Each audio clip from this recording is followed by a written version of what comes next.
Chapter 405. After 2 sleepless days of deciphering, Xueqi drew the final result on an animal skin scroll. Although he did not understand the cloud patterns on the cauldron, Xueqi already knew a lot from what he had pieced together. The cloud patterns around the cauldron were like a guide.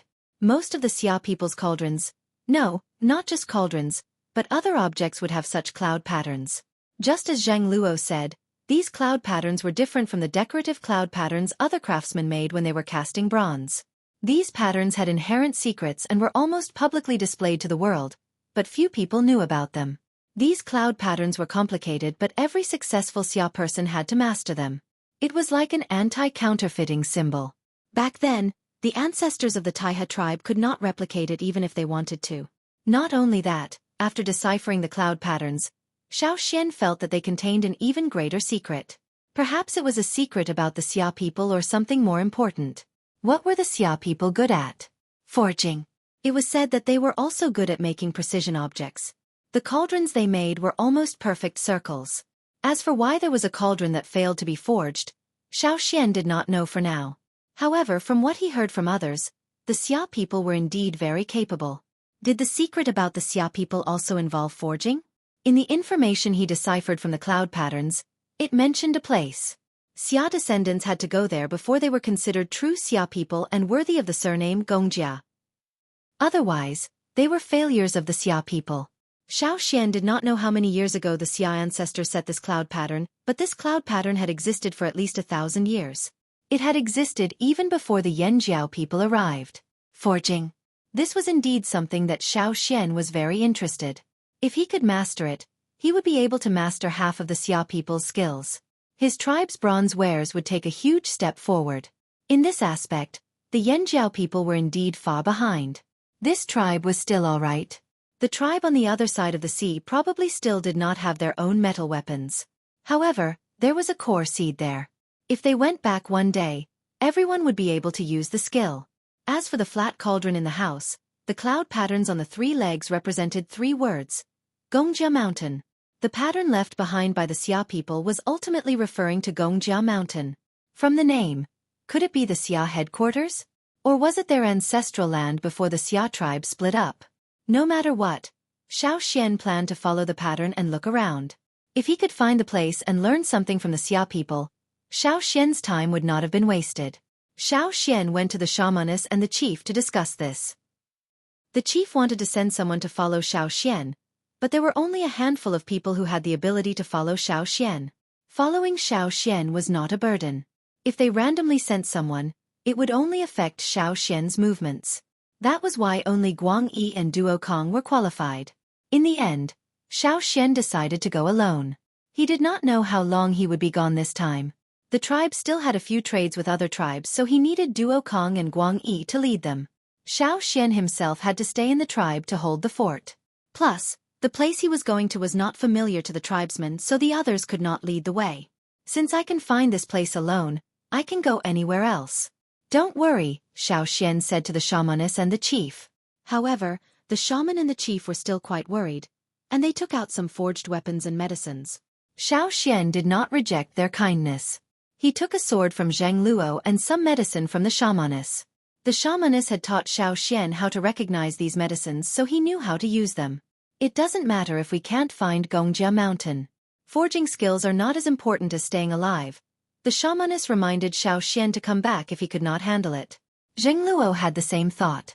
Although the cloud patterns Xueqi mentioned might have something to do with the Xia ancestral land and forging skills, he was more concerned about Xueqi. After all, Xueqi was the only person from the other tribe who came here safely. He was also an elder acknowledged by the ancestors. If anything happened to him, would the ancestors still protect them? Zhang Luo still wanted to bring the tribe back to Yanjiao's ancestral land when he was still alive. I know. Xueqi nodded. You know nothing. The shamaness and chief cursed silently. They had no choice. If Xueqi was as mature as Guang Yi, they would not have to worry. However, Xueqi was too young. They were worried about a young man's temperament. The 1,000-grain gold's illness had been solved. Chi and the rest could take care of it. Xueqi did not have to worry. Hence, on a sunny day, Xueqi set off to find the Xia's secret. The first place he went was the river where he dug the water sun stones. After winter, when the snow melted, other than melting snow, there was also more rain. The river had risen. There were more crocodiles in the river. Every time the hunting party went hunting, they would go around this area. These crocodiles were very aggressive. They did not care who was on the riverbank. All humans, wild animals, fearsome beasts were their prey. In terms of size, the crocodiles here were bigger than the ones Xueqi saw in the drumming tribe. There were also differences in their shapes. These crocodiles had longer snouts than the ones in the drumming tribe.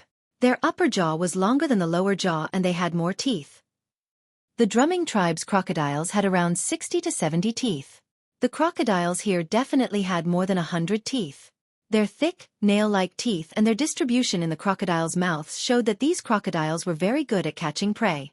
Their huge, sharp teeth could easily clamp down on their prey and drag them into the water to tear them apart.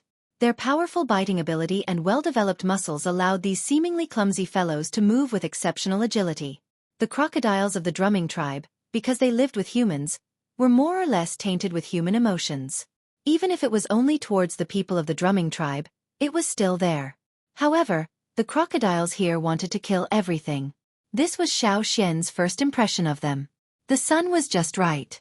Many of the crocodiles were lying on the shore, basking in the sun. Some of them were rolling around in the mud, some were biting each other, or perhaps they were fighting.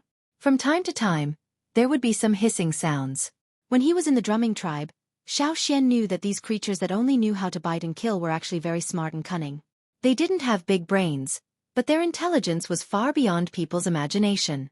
When Xueqi lived in the drumming tribe, he once saw a child from the drumming tribe teasing a crocodile in the pond next to his house. Xueqi remembered that the child stood on the ground next to the pond. He didn't immediately throw the meat over. Instead, he first patted the crocodile's nose. This was like an agreement between them.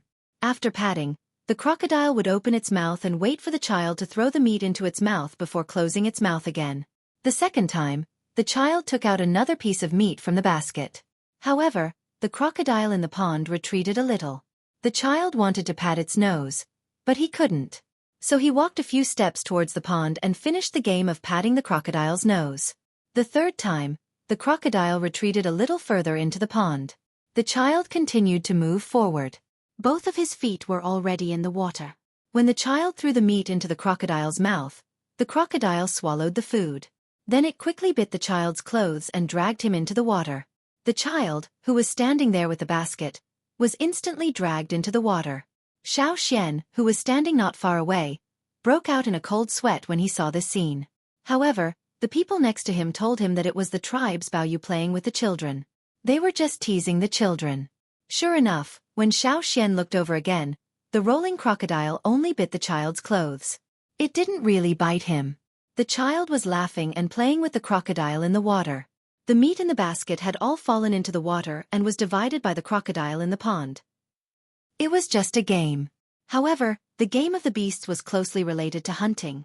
At that time, Xueqi knew that the crocodiles knew how to strategy and how to lure their targets. On land, the crocodiles might be slightly inferior, but in the water, even the drumming tribe's people who were good at swimming were no match for the crocodiles. If the child was standing on the ground, his reaction might have been faster. However, he was lured into the pond by the crocodile and his movements were limited. He didn't even have time to move before he was dragged in. The people of the drumming tribe were used to it. In their eyes, it was just a game. However, in the eyes of others, the crocodiles were extremely dangerous demons. If the child was a member of another tribe, he wouldn't have been bitten by the crocodile. Instead, he would have been bitten by the crocodile's arm, leg, or other body parts. After being dragged into the water, the possibility of him coming back to shore was very small. The crocodile's swaying dance and death roll were not a joke. The people outside the drumming tribe saw the crocodiles as killing machines. Xueqi wouldn't provoke these killing machines, so he stayed far away. He didn't even get close to the riverbank. He just followed the river to find the right direction. Based on the patterns he deciphered, Xueqi followed the river until he found the bigger one. Then, he continued to follow the bigger one. The bigger river that didn't dry all year round was just an inconspicuous and easily overlooked tributary on the map. From Quanbai and the rest, Xiao Xian knew that there were crocodiles in these rivers and they had been around for a long time. Before the Taiha ancestors looked for herbs, crocodiles lived in the rivers deep within the forest, especially the thickest main river on the map. Quanbai said that their ancestors had records of crocodiles. They said that there were extremely large, strange fish and fearsome beasts there. They were not to be trifled with, so they had to run for their lives. Xiao Xian didn't know how big the crocodiles in the records were, but they were definitely bigger than the crocodiles in these tributaries. Most creatures would stop growing after they reached a certain stage of development, such as humans. However, some creatures didn't. They were in the category of unlimited growth, such as trees and the crocodiles that lived in the rivers deep in the forest. Chapter 406. It took Xiao Xian over 20 days to go from the small tributary in the hunting area to the wider river, and then to the main river on the map. Xiao Xian had been hurrying along for the past 20 days without resting. He didn't expect it to take so long just to find the main river. No wonder the people of the Taiha tribe said that when their ancestors went out to search for medicinal plants, they would be gone for a year. If they were looking for seasonal plants that bloomed and bore fruit, the herb gatherers would wait even longer because they might miss the opportunity and have to wait for the next year. Xiao Xian didn't need to wait. He just needed to find the place. Xiao Xian climbed up a tree and stood on a branch. He took out his animal skin scroll and looked at the map he'd drawn, trying to guess his current location. There was no GPS, so he could only guess based on the places he'd passed and the general environment. The trees around him weren't tall and the ground was wet. There were many potholes and ponds and many aquatic plants. This was a swamp area. To find the main river as quickly as possible, Xiao Xian had passed through the dangerous swamp area instead of the safer mountainous area. Although the forest was dangerous too, it was still better than the swamp area. Now the trees weren't too dense. The bottom of the trees shimmered. Xiao Xian had to pay attention to his surroundings as he looked at the map. This should be the place. It's not bad. Xiao Xian looked at a large river not far away, calculating how long it would take to find Gongjia Mountain. He only knew some vague geographical information. He couldn't find the details. If things didn't go well, it would take even longer. As he was thinking, Xiao Xian's eyelids twitched. He didn't even bother to keep the animal skin scroll in his hands. Instead, he leapt up with all his might. Just as Xiao Xian moved, the calm water under the tree split open. A huge long narrow mouth full of sharp teeth opened up, biting at where Xiao Xian had been standing. It was a huge crocodile, more than 10 meters long. As for how long it was, Xiao Xian had no time to speculate. Because of the sudden jump, some of the water plants and leaves floating on the water surface were also lifted high into the air. The slightly muddy water droplets scattered to the surroundings along with the waves. Xiao Xian could even smell the muddy water and the smell of aquatic plants, as well as a murderous stench. That pair of cold, emotionless eyes met Xiao Xian's in the air. It opened its mouth to bite, but Xiao Xian retreated first. It only bit the branch that Xiao Xian was standing on. Crack! The crisp snapping sound indicated that the branch, which was as thick as a person, was as easy as biting a biscuit for the crocodile. The place where Xiao Xian had been standing was at least 7 meters above the ground, but the crocodile had easily crossed this height, and even its entire head was higher. The big mouth continued to move upward, and Xiao Xian could see that the crocodile's nasal cavity was slightly larger than that of an ordinary crocodile. The crocodile didn't give up after missing its attack.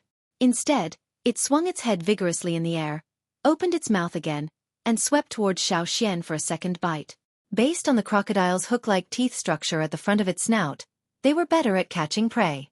As long as Xiao Xian was bitten anywhere on his body, even if it was just his trousers or the corner of his clothes, he would be tightly hooked and dragged down. However, Xiao Xian's reaction was too fast. Even though the crocodile had already made a second attempt, Xiao Xian still escaped from its biting range. He was only half a person's length away. However, the crocodile had already begun to descend, and it couldn't make a third bite.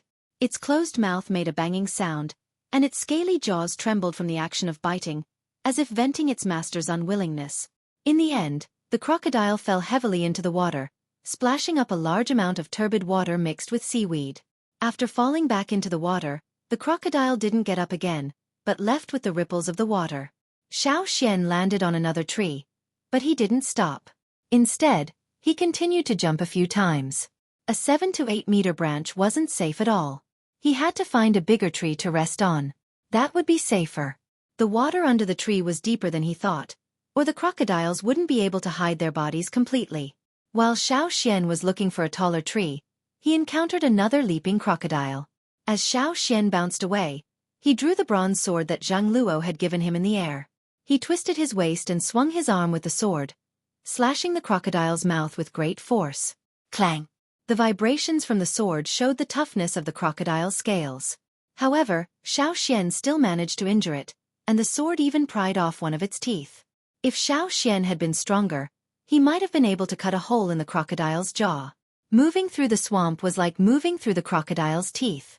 It was very dangerous, and because of this, the Taihe ancestors marked this swamp as an important place. If the Taihe descendants wanted to pass through this area, they had to be extra careful. The swamp was very wide. After Xiao Xian found a taller tree, he tried to find land. The riverbanks weren't all swamps. However, Xiao Xian didn't know where there was land. Even the Taihe ancestors left behind didn't mention it on the map. Xiao Xian could only rely on himself to find it.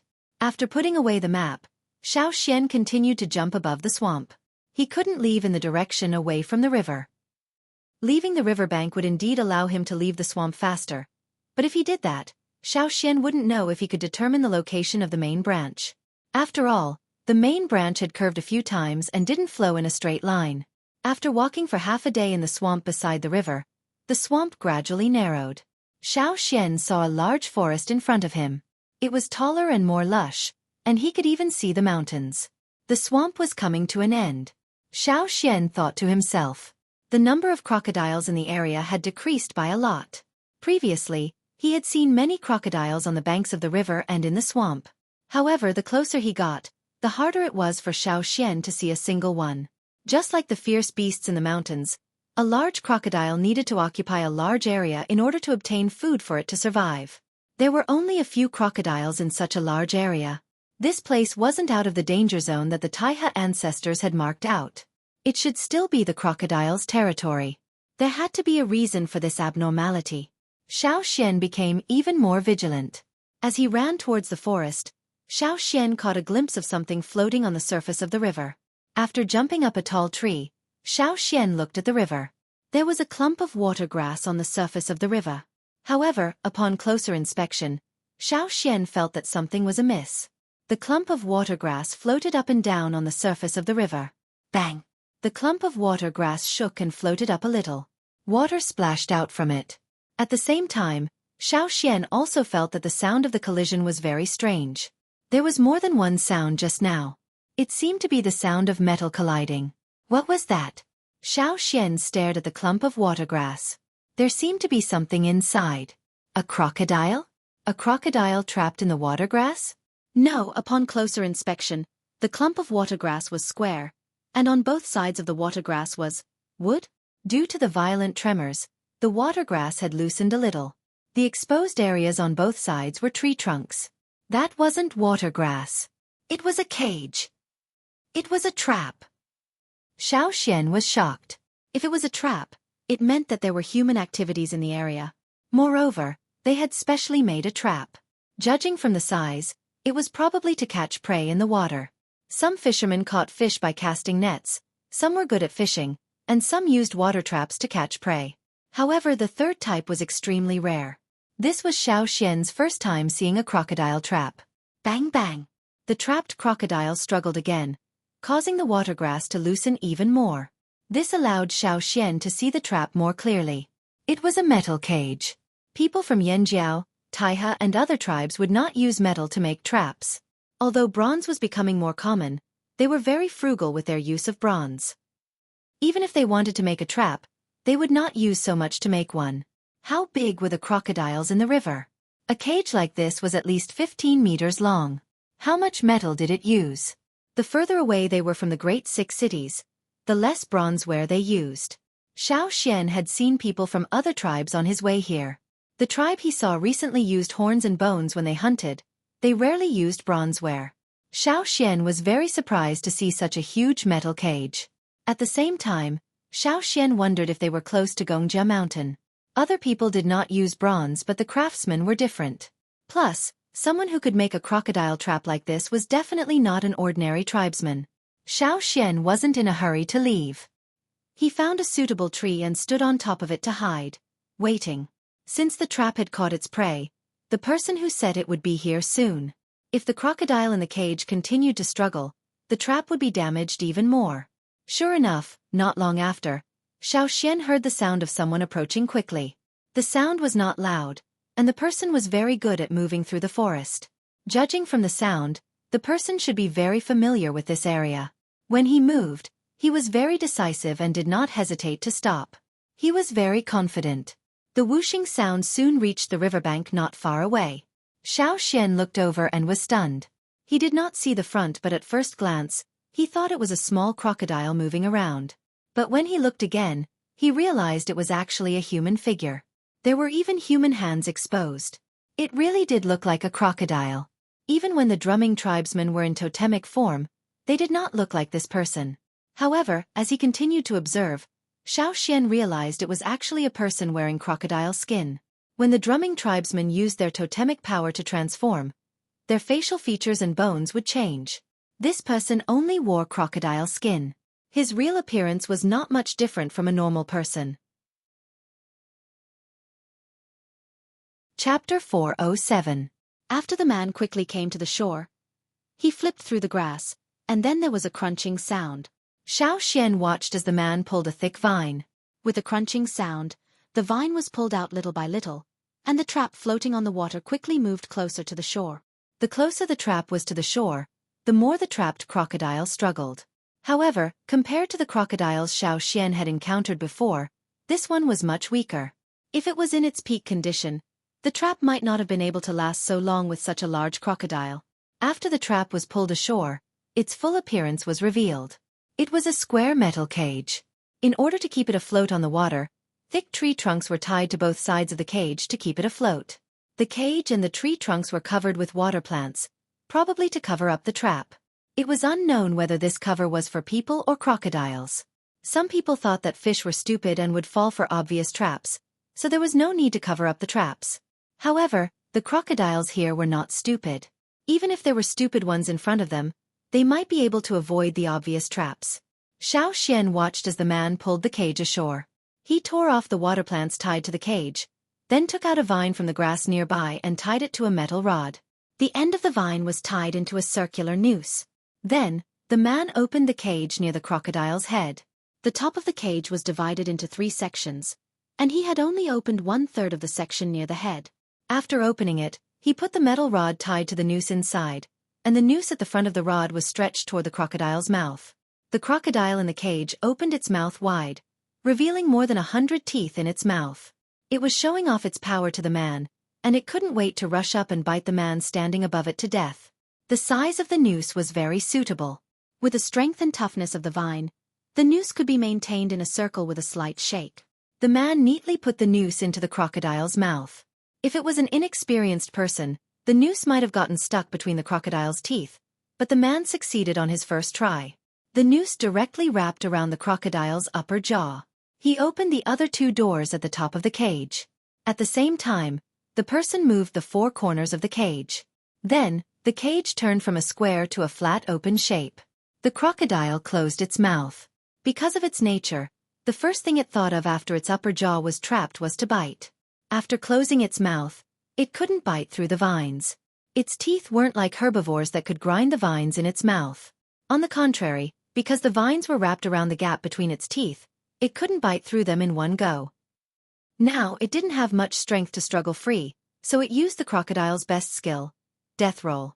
However, the tumbling of death in this situation only made it sink deeper into its predicament. Originally, the vines only wrapped around its upper jaw. Now that it was rolling, its mouth was bound. Without the restriction of the cage, the more it rolled to the side, the tighter its mouth was bound.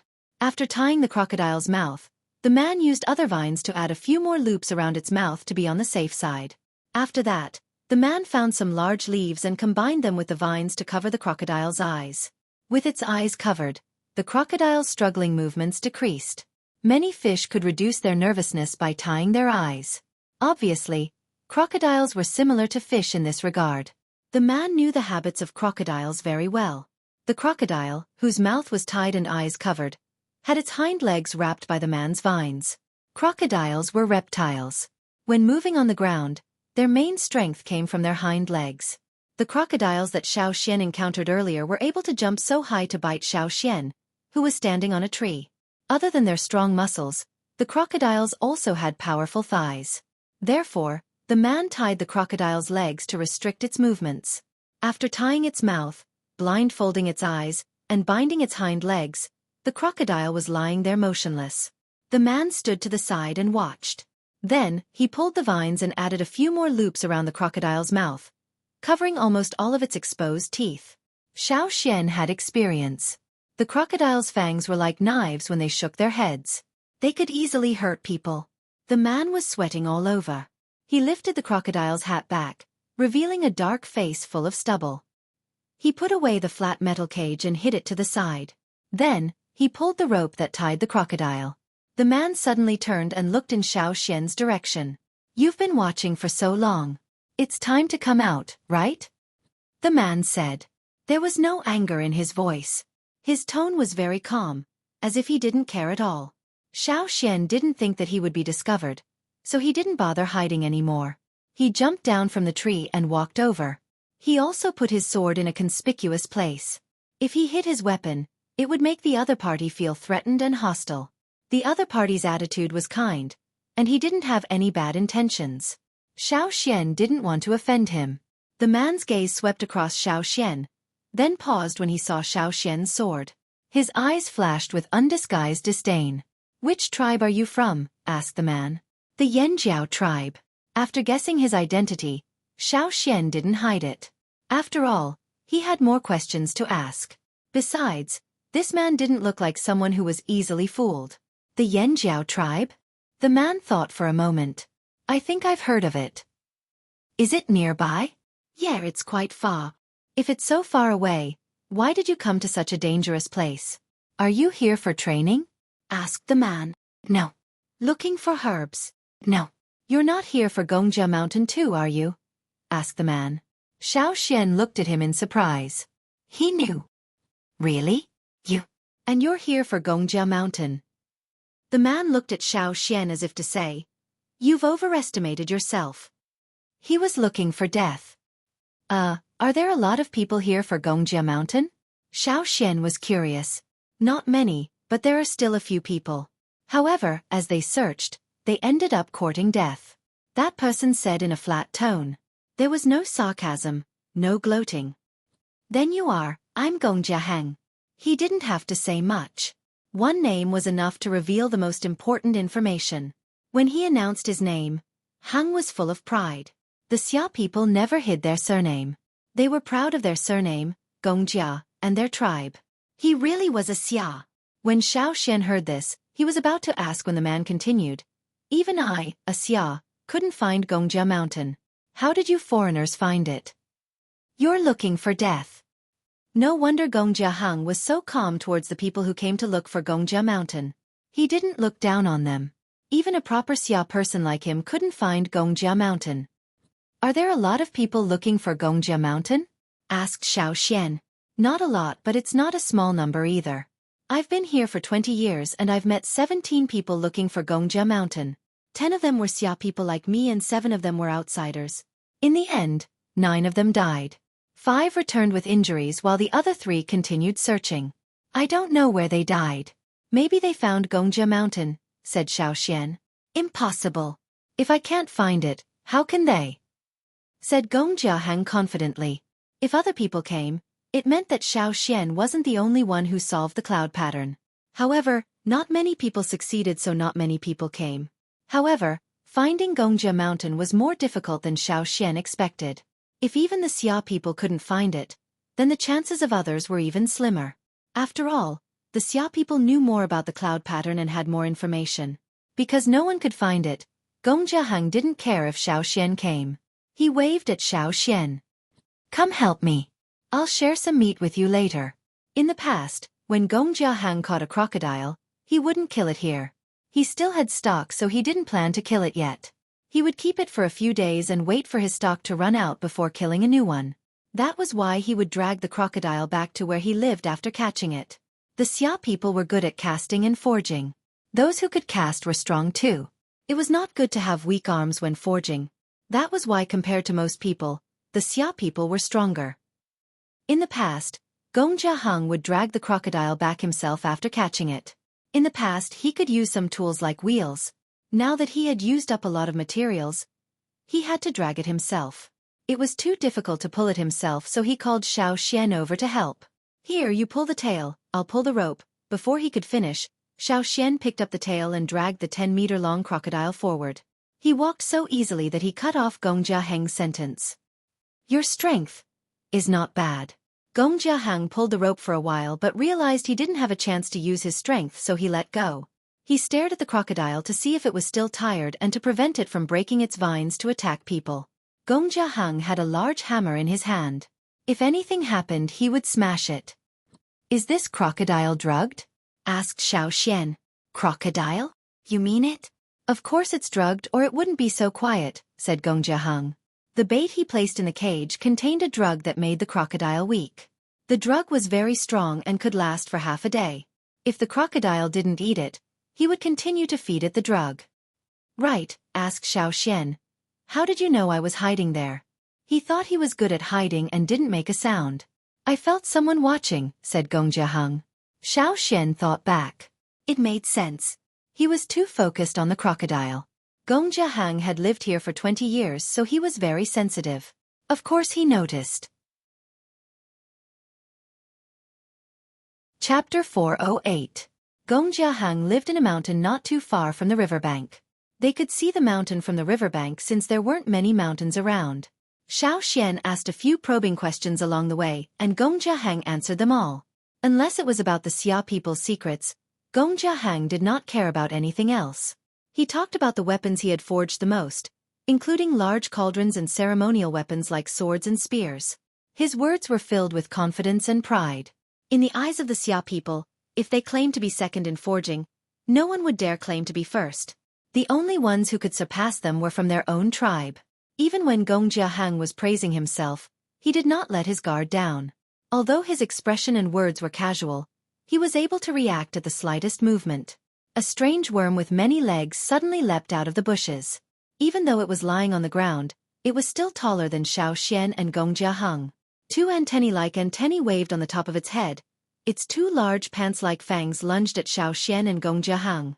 Even the half-decayed giant tree trunk could not slow down the worm at all. Xiao Xian did not move. Gong Jiaheng, who had just been showing off to Xiao Xian with a smile on his face, leapt high into the air, the hammer in his hand swinging like the wind. A powerful force was transmitted from his arm to the hammer, creating a terrifying aura as it slammed into the worm's head. A half-meter-deep crater appeared on the giant insect's head as it clenched its fangs. The shell covering its head cracked open, and brownish-green liquid splashed out from the crack. Such a tyrannical blow did not kill the giant worm, but before the giant worm could react, the hammer flashed past like a hurricane, bringing with it a feeling of thunder. Bang! Bang! The broken outer shell exploded like fireworks under the barrage of hammer strikes, along with the worm's greenish-brown brain fluid. In the blink of an eye, the many-legged worm that had been charging at them was now lying there motionless. Its head had turned into a pile of mush. After the hammer left the worm's body, it continued to dance in Gong Jiaheng's hand. The 1,000-kilogram hammer was as light as a feather. It felt casual. Some people looked intimidating and strong but were actually weak inside. Gong Jiaheng, on the other hand, had a Xia totem with bulging muscles that were filled with strength. He was a blacksmith after all. Gong Jiaheng flung the worm's brain fluid and shell off the hammer, then led Xiao Xian back to his house. "Where were we?" "Oh right, a slave master named Chao asked me to forge a sword." With a smile on his face, Gong Jiaheng continued his story, as if smashing the worm into mush was just a trivial matter. Xiao Xian easily dragged the 10-meter-long crocodile to Gong Jiaheng's house. There was a cave at the foot of the mountain where some goods were stored. There was food and all sorts of tools, including stone tools, bone tools and metal tools. However, Gong Jiaheng did not live inside. He built a stone house outside the cave. The room inside was not big. 2/3 of the space was used for blacksmithing. On their way here, Xiao Xian realized that there were many traps set around Gong Jiaheng's house. They were used to guard against wild beasts in the forest. If they could not guard against them, They could be used as an early warning. I live here, said Gong Jiahang, pointing at the cave and stone house. Xiao Xian put down the crocodile and followed Gong Jiahang to look around. Perhaps it was because very few people came here, so Gong Jiahang was very friendly. He looked at the food in the cave. It was okay for him to eat normally, but it was not enough to entertain guests. Gong Jiahang was a man who cared about his reputation. He had bragged so much just now, but now he felt that the conditions here were too shabby. He could only entertain guests with food. That was why he decided to cook the crocodile he hunted today. While Gong Jiahang was killing the crocodile, Xiao Xian looked at the cave where Gong Jiahang kept his things. Gong Jiahang did not hide the things in the cave, allowing Xiao Xian to see. However, the stone house was not open to the public. That was where he blacksmithing. There were some things he could not show to outsiders. Xiao Xian did not mind. The cave was dark and deeper than he had imagined. Xiao Xian lit a torch and walked in. Their eyes swept across the cave. There were all sorts of tools, plants and fruits. From the looks of it, Gong Jiahang had indeed lived here for a long time. It was about the same as the 20 years he had claimed. After looking around, Xiao Xian walked out of the cave. When I was only 20 years old, I deciphered the meaning of the Xia pattern. I came out to look for Gongjia Mountain, said Gong Jiahang as he dealt with the crocodile. The Xia pattern he was referring to was the complicated cloud pattern Xiao Xian had seen on the cauldron. Unfortunately, I searched for 20 years and still couldn't find the place. That's why I just stayed here. Every year, I would go out to look for it. If I couldn't find it, I would come back here temporarily to rest and look again. Gong Jiahang told Xiao Xian about his many years of hardship. At the same time, he wanted to give a piece of advice to the young man, Xiao Xian. Do not do things beyond your capabilities or you will regret it. He had searched for 20 years and still couldn't find it. No wonder Gong Jiahang did not mock the other people who went to look for Gongjia Mountain. He was the same. Fortunately, he was still alive and had not given up. At first, I couldn't get used to it. Many of my tools were made of gold and my food was much more delicate. But after I came here, I could only try my best to get used to it. All these years, Gong Jiahang had learned many jungle survival skills from the tribes living in the forest. He did not have special ropes or copper chains, so he used vines instead. He knew which vines were suitable for hunting and how to make straw ropes. After so many years of searching for Gongjia Mountain, he had used up a lot of the gold he brought back.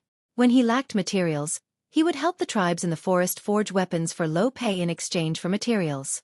Sometimes, he would ask them to bring some when they went on a trade trip. He was different from the tribesmen who grew up in the forest. For the first 20 years of his life, Gong Jiahang lived in a city ruled by slave masters. As a Xia, he had excellent blacksmithing talent and lived a good life. Many people tried to flatter him. Even the slave masters would give him special treatment when they wanted weapons. However, after coming here, he could not continue like that. Gong Jiahang's strategy was to be friendly to the tribes in the forest. He needed people to work with him and ask for help. With his identity as a Xia and excellent blacksmithing skills, other than a few tribes who were extremely xenophobic and isolated from the rest of the world, Gong Jiahang met other tribes who treated him with respect. This was why he was so friendly when he met Xiao Xian. As long as they did not have ill intentions, Gong Jiahang would treat them with friendliness. Is that cage specially made to catch crocodiles? Asked Xiao Xian.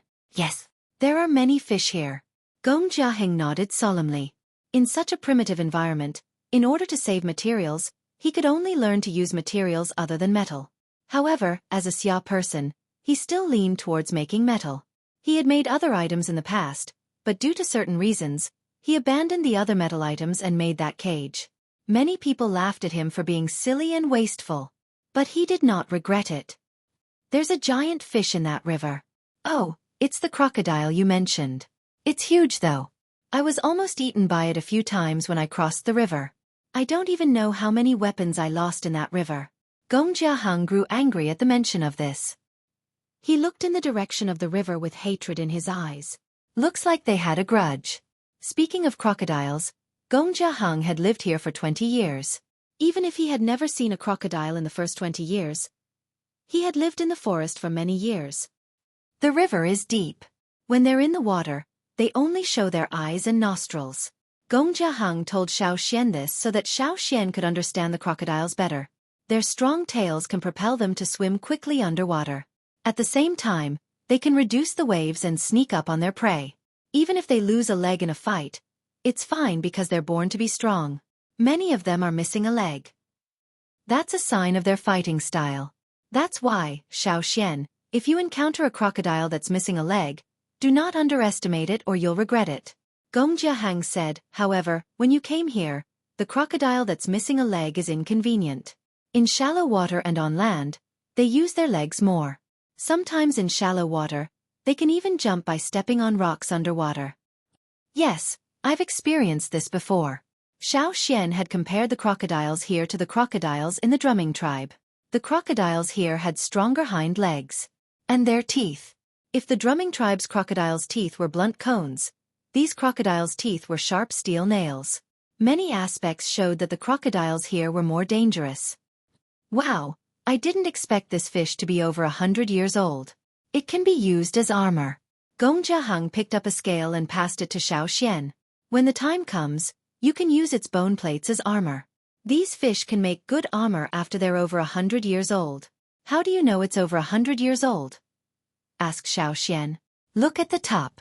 Gongjiahang pointed at the scale. Look at the patterns.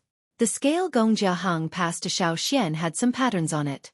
They were like tree rings, showing the crocodile's age. As for the bone plates, this was another difference between the crocodiles here and the ones in the drumming tribe. The crocodiles here had over 100 bone plates under their skin. It was a type of hard armor that covered the crocodile's back. Xiao could cut the crocodile's mouth with his sword, but he might not be able to cut the crocodile's back. Young crocodiles might be able to cut it, but over 100 years old, it would be difficult. Chapter 409. The Xia people had high standards in many aspects. If they praised something, it must be good stuff. Xiao also believed that the bone plates on the backs of crocodiles that were over 100 years old would make excellent armor. Your armor is also made from the bone plates of a crocodile that's over 100 years old? Asked Xiao. Heng's crocodile armor was assembled. Although it looked like a crocodile, if you looked at it separately, you could see the differences. For example, the protective bone plates on his chest and back were slightly different from the ones on the crocodile he was killing. You could see the patterns on them. Oh, that! Heng was proud. This fish is over 200 years old. Of course it's different. The bone plates of a crocodile that was over 200 years old were much sturdier than a 100-year-old crocodile. This 100-year-old crocodile was so big, yet Heng had called it the shortest of its age. A normal 200-year-old crocodile would definitely be much bigger than this one. Heng was proud of himself for being able to hunt such a huge creature. How old is the big crocodile in the river? Xiao was referring to the giant crocodile that Heng had a grudge against. That one? I don't know. Maybe it's over 1,000 years old. Maybe even older. No one can be sure. Heng sighed. The enemy was too strong. He could not fight it. Seeing that Heng didn't want to talk about it, Xiao changed the topic and asked about making armor. Don't hunt another one. Use this one. Although it doesn't look big, it's fine as long as it's over 100 years old. You saw the one in the shallow water. Even if it was bigger than this one, it might not be 100 years old. It's not easy to catch one over 100 years old, said Heng. All right, I'll give you something in exchange. Xiao reached into his bag. Sigh. It's just some bone plates. I have a lot of them in my collection. You don't have to give me anything in exchange. I'll give them to you. He saw that Xiao was young and his tribe was far away. He didn't look like he had anything good, but he wasn't a threat. Heng had a good impression of him, so he decided to help him. He didn't need these things anyway, so he rejected him. Because it's a long journey, I didn't bring anything. Here, take this. It might be useful, Xiao said, pulling out a water sunstone. He only had 2 water sunstones with him now. He would give one to Heng and exchange it with something else. You don't have many things in your hands, so don't take them. Just, Heng was about to decline when he saw the crystal in Xiao's hand. He paused and asked curiously, what is this? It can emit light. Xiao explained the usage of the crystal. In a relatively closed cave, it was definitely more convenient to use crystals than fire. After all, burning a fire consumed oxygen. In a cave with poor ceiling, burning a fire for a long time would cause people to feel uncomfortable. Plus, It wasn't convenient to start a fire in the forest. It really emits light? Heng tested it according to Xiao Xian's instructions. It really did emit light. Do you have anything else? Heng was more interested in these new things. Xiao Xian shook his head. No. This was the only special item he had that could be used for trading. All right, I'll take this. Don't take anything else out. Keep some with you, sometimes it can save your life. Heng was already surprised that Xiao Xian could take out a crystal that could emit light. He didn't expect Xiao Xian to take out anything else that could catch his eye. He didn't like the bronze sword Xiao Xian had. On the way here, he had criticized the sword's craftsmanship in front of Xiao Xian.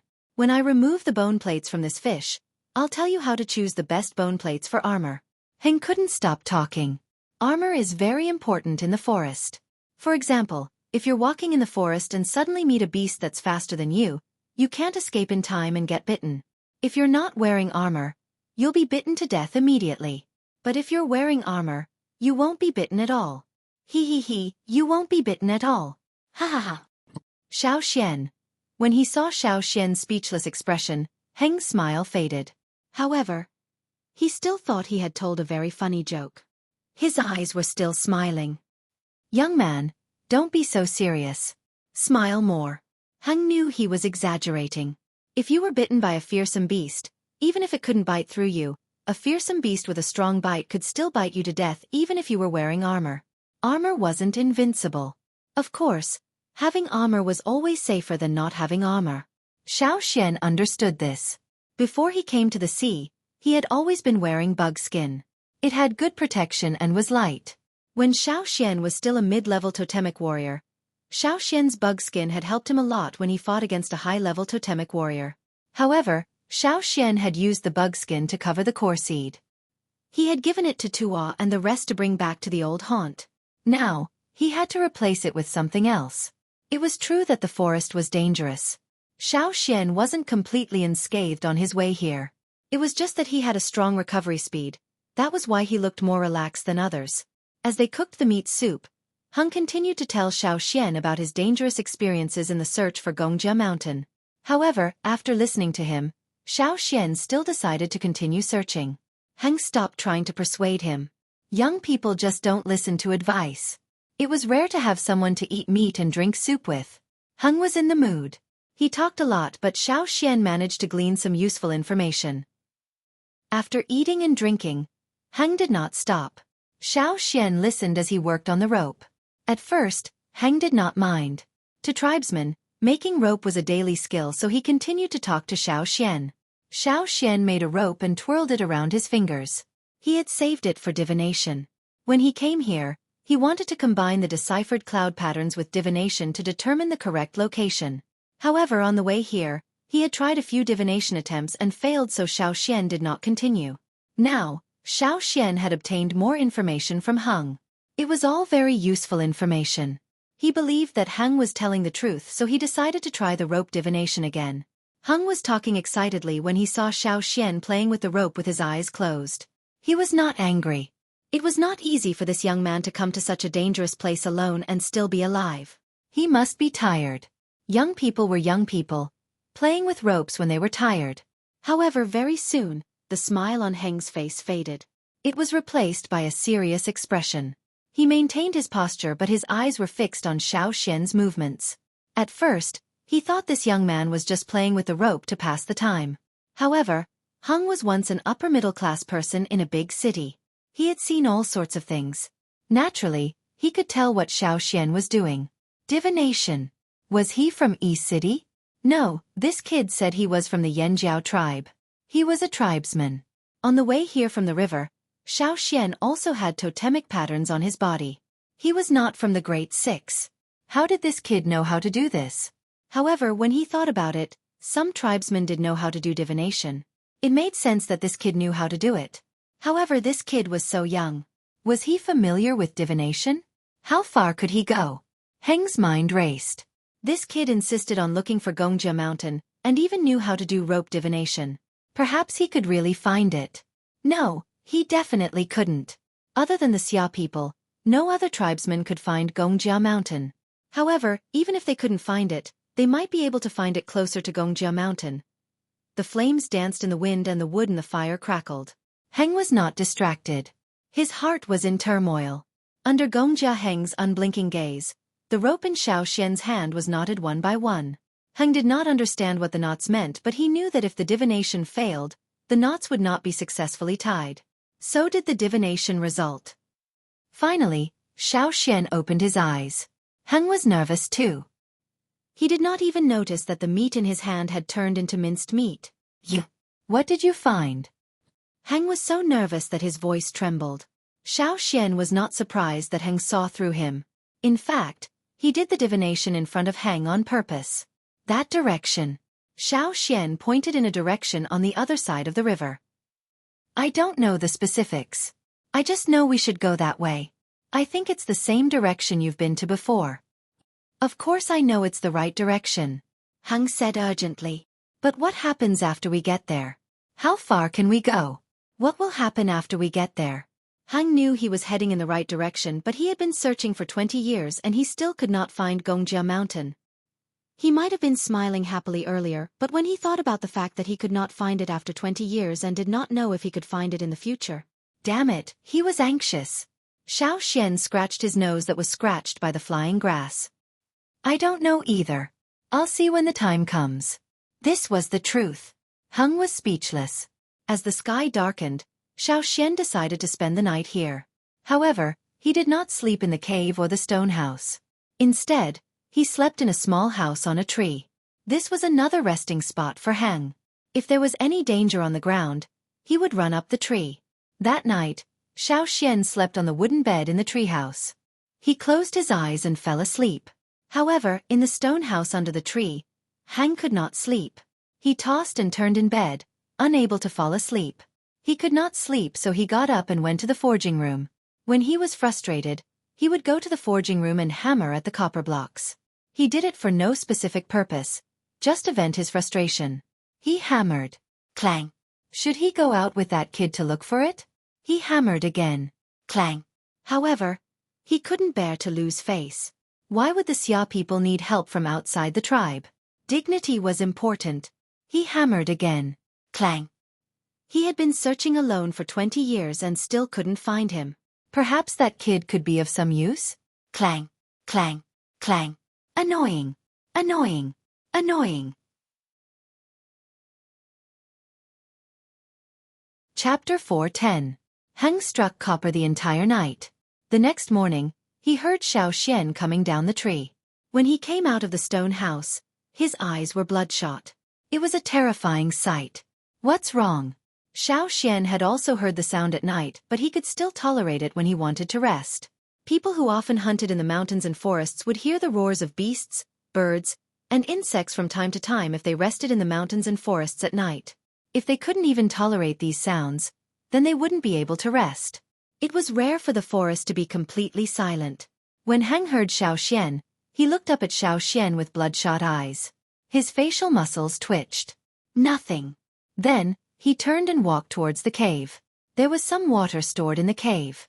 Heng used a fruit shell as a ladle and splashed it on his face to wake himself up. He calmed himself down after a night of conflict. I've thought about it, said Heng in a low voice as he squatted beside a wooden bucket filled with water. He was still holding a fruit shell in his hand, but he didn't scoop any more water out. Xiao Xian turned around to signal that he was listening. Heng continued. Heng didn't even look up. His hand was still scooping water, but his eyes were fixed on the ground as if there was something there that attracted his attention. Aren't you going to look for Gongjia Mountain? I've thought about it and I think I should go with you. Heng looked like he was trying to explain himself but quickly added, You're so young, this is your first time here. You must not be familiar with this area. I've lived here for 20 years. I've been out searching many times. I can give you some advice. Xiao Xian paused as if he just realized something. He clapped his hands and smiled. That's great. Wipe that smile off your face. Don't think I don't know what you're thinking. TSK, why do I feel like hitting you? Heng tossed his ladle aside and picked up his hammer. Let's eat first. We'll have energy to work after we're full. To search for Gongjia Mountain, they had to prepare some life-saving items. First, medicine, poison, food, tools and so on.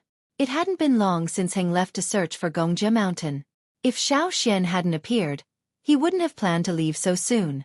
That was why he didn't prepare many tools.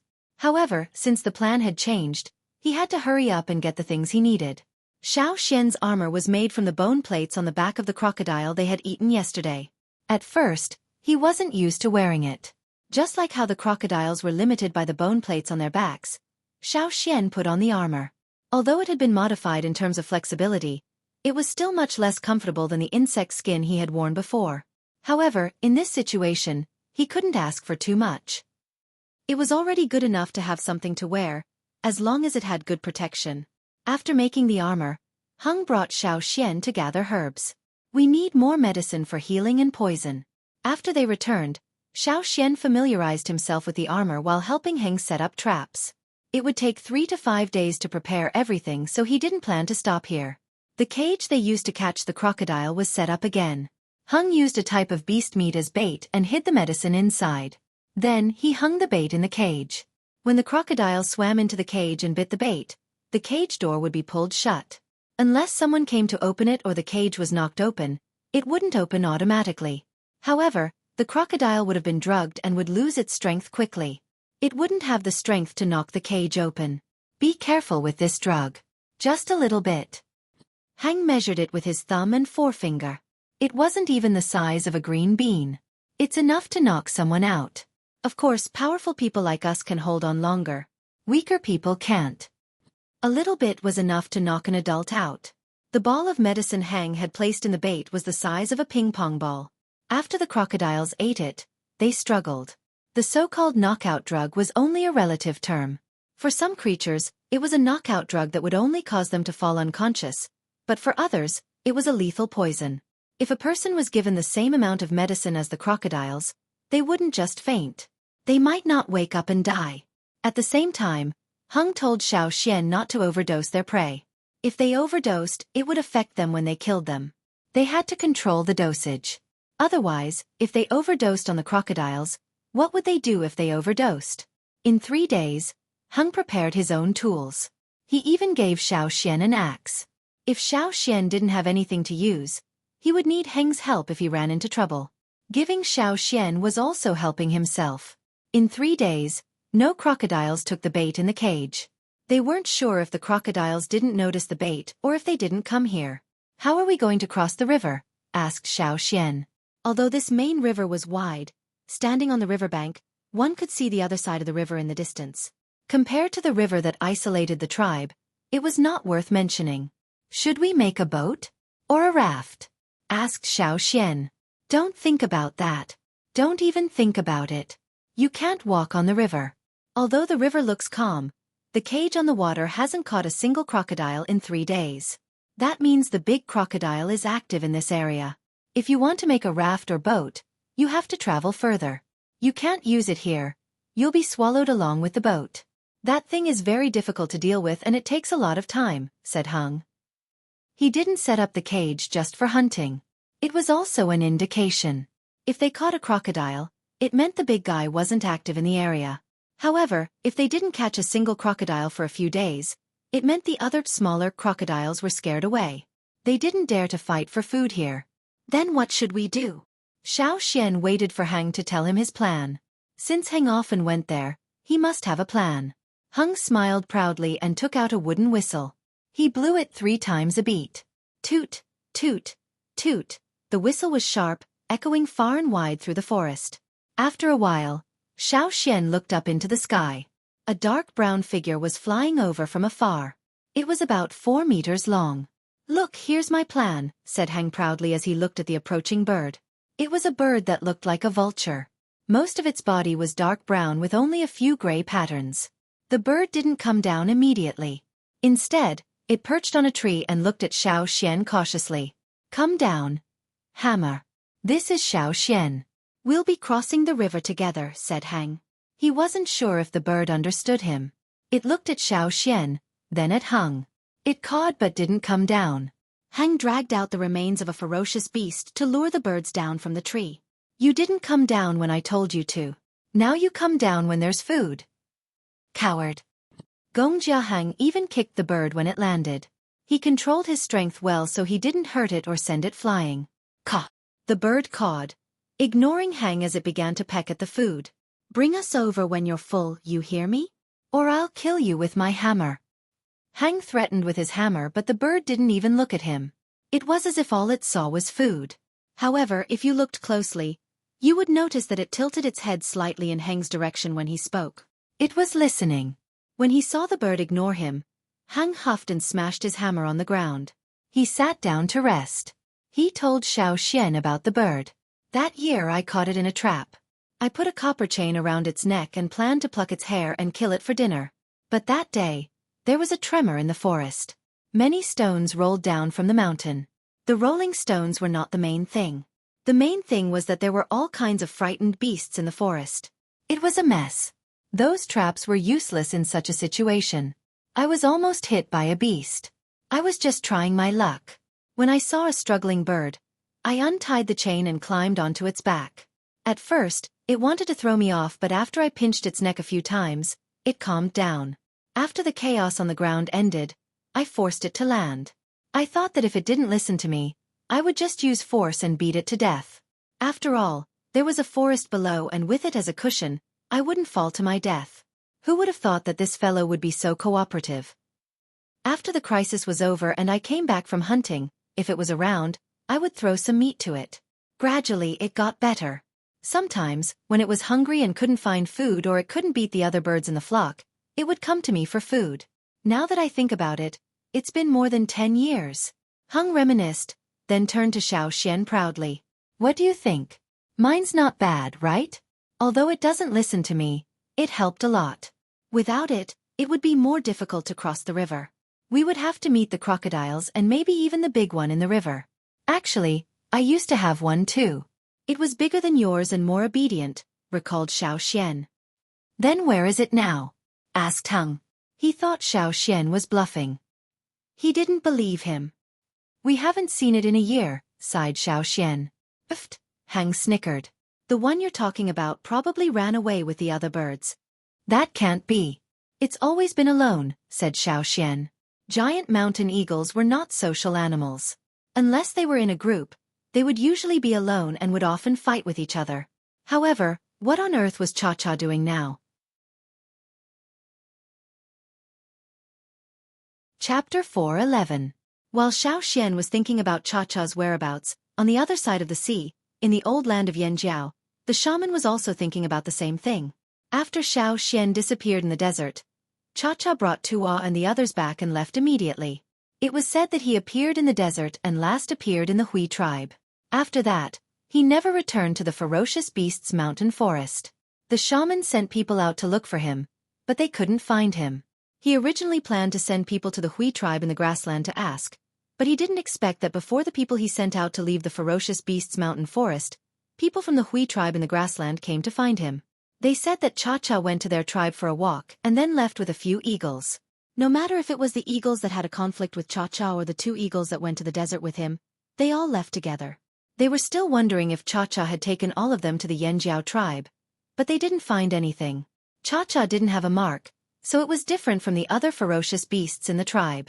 Except for Xueqi, it didn't listen to anyone, not even old Ku. Now no one knew where it was and where it took the air force of the Hui tribe. At the same time, a team of 7 eagles was flying up a mountain. They flew through the clouds and over the frost. When they were tired, they used their claws to hold on to the mountain wall.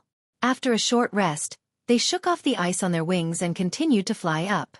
The smallest eagle at the back was a little tired and was getting further and further away from the team. In the end, it could only rest on the mountain wall again. It was listless and cried out weakly. It looked like it didn't want to fly up anymore.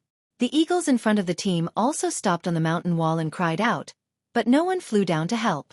One eagle wanted to, but it was stopped by the biggest eagle in the team and almost got hit by its claws. Since they couldn't help, they could only encourage it. The eagle above cried out to encourage its companion and signaled for the eagle that was lagging behind to fly up quickly. Cha-Cha was also watching from the side, but it did not give any encouragement.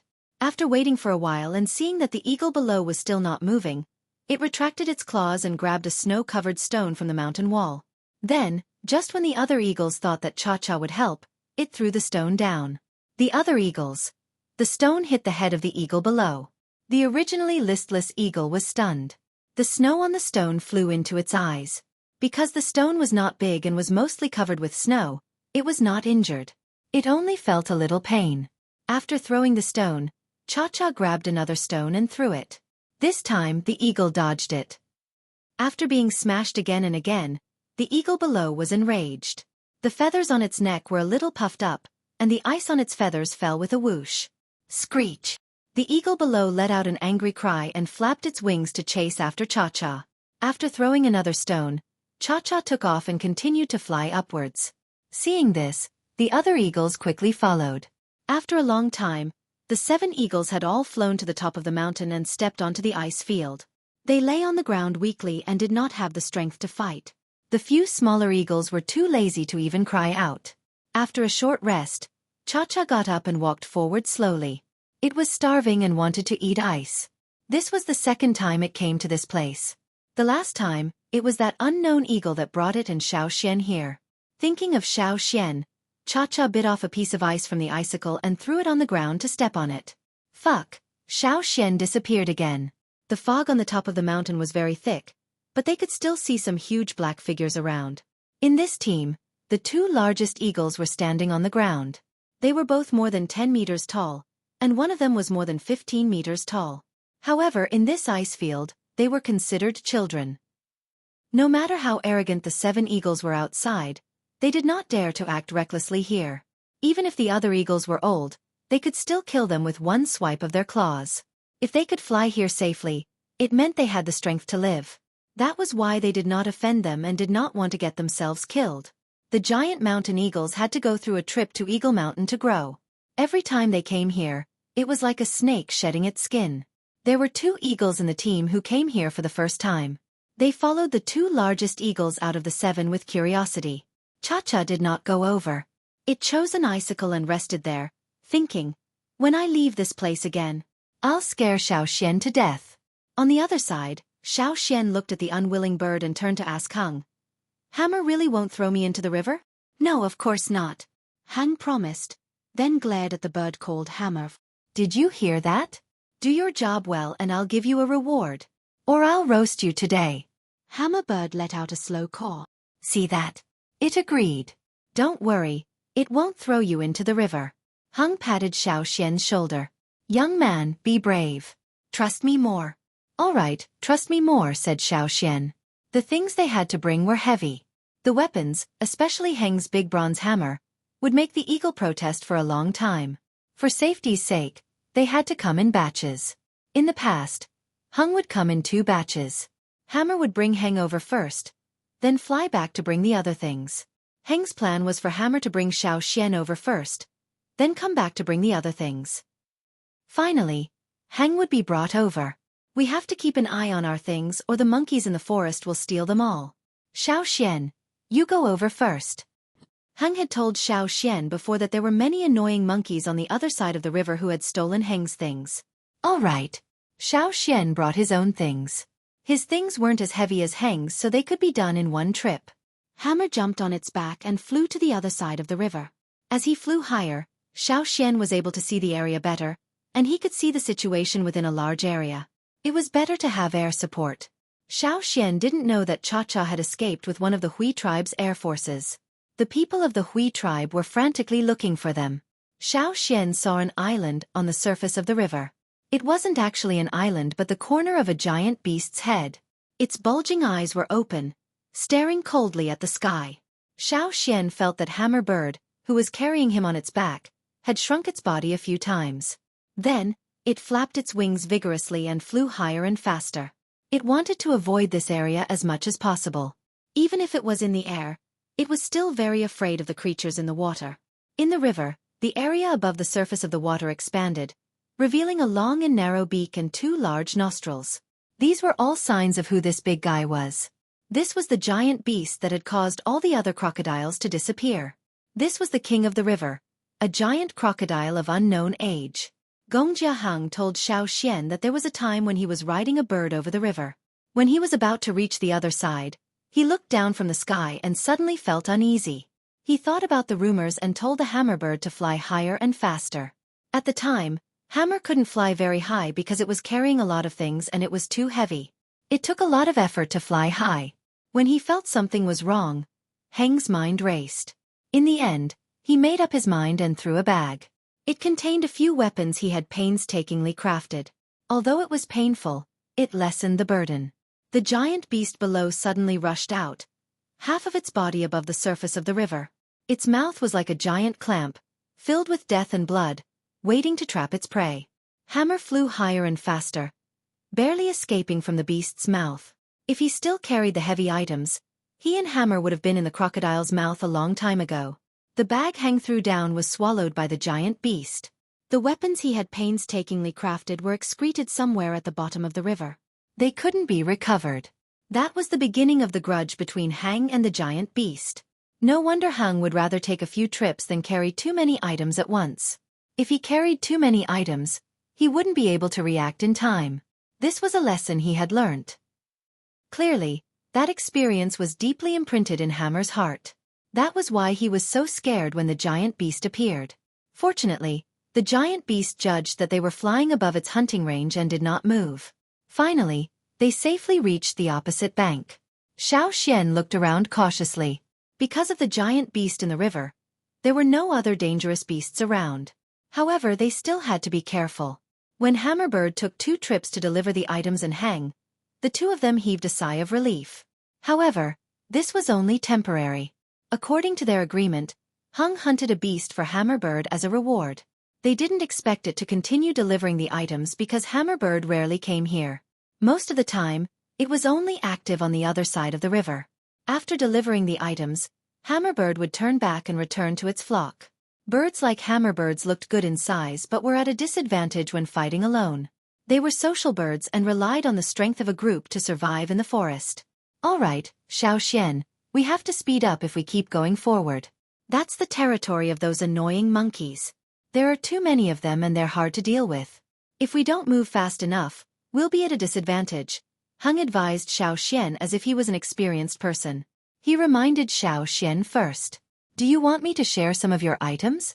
Xueqi asked as he looked at the items on Heng's back. No, it's just these. I brought more last time. Just take care of yourself. Follow me, don't get lost. I won't go back to save you if those monkeys surround you. After scaring Xueqi, Heng picked up the items and started running. After leaving the riverbank area, they could already feel many gazes hidden among the branches around them. There were also some rustling sounds that sounded like a gust of wind on the leaves. They're here. Let's go. Heng yelled. Then, there was the sound of a tree trunk being cut. Heng saw Xueqi, who had been following him, accelerate and run in a straight line through the tall trees, leaving Heng behind. Heng was speechless. What the hell? What kind of monster is this? Why is he running so fast? The monkeys are staring at me. Can't you come back and help me? Chapter 4:12. Xueqi returned to help Gongjia Heng. That way, they could leave this place as soon as possible. The monkeys in this area were not friendly. Although they were not big, they were hard to deal with. According to Gongjia Heng, these monkeys liked to eat human brains. He had found a few human corpses in this forest with their skulls cut open. Anyone who could find this place was no weakling. That was why they could not fight these monkeys head-on. They would be at a disadvantage. Leaving as soon as possible was the best option. Since they were traveling together, they had to help each other. Initially, Gongjia Heng thought that Xueqi, a young man who came here for the first time, would encounter many difficulties. He thought that if he helped, he would be able to save some face and teach this kid a lesson. He did not expect the situation to be reversed. Because of this, when the 2 of them ran away from the area occupied by the monkeys, Gongjia Heng's expression froze. He did not know what to say. When he thought of his excuse, he blushed and thanked Gongjia Heng dryly. In the forest behind them, there were still the unreconciled screams of the monkeys and the sound of beating branches. They seemed to be very angry. They actually couldn't stop a single intruder and were left far behind by the 2 of them. They didn't even touch the human skin. After leaving the monkeys' territory, the 2 of them hurried on. Xueqi did not need to look for them again. Gongjia Heng led the way. He had been here many times, so he was familiar with this place. There were some small rivers around, similar to the ones in Yanjiao's hunting grounds. During the dry season, they would see the riverbed. They did not know which branch this river came from, but it extended all the way here. There were some smaller crocodiles and other aquatic animals living here. It was not the dry season yet, so they could hear the sounds of animals in and around the river. An anaconda was leisurely moving in the bushes by the river. It was lazy and did not care about the other animals around it because it was already full. When Xiao passed by it, he saw that there was a bulge on the anaconda's body. Judging from the shape, the anaconda had probably just swallowed a crocodile. In the beginning, Heng had told Xiao what to watch out for. That was why Xiao didn't need any reminders. He safely avoided the hidden predators. Xiao was doing too well. He did not look like a first-time visitor at all. Because of this, Heng could not find another chance to teach Xiao. This made him realize that his excuse of tagging along was unnecessary. He was frustrated. He could only sigh. The tribesmen who lived in the forest were indeed very suitable for moving around in the forest. 2 days after the departure.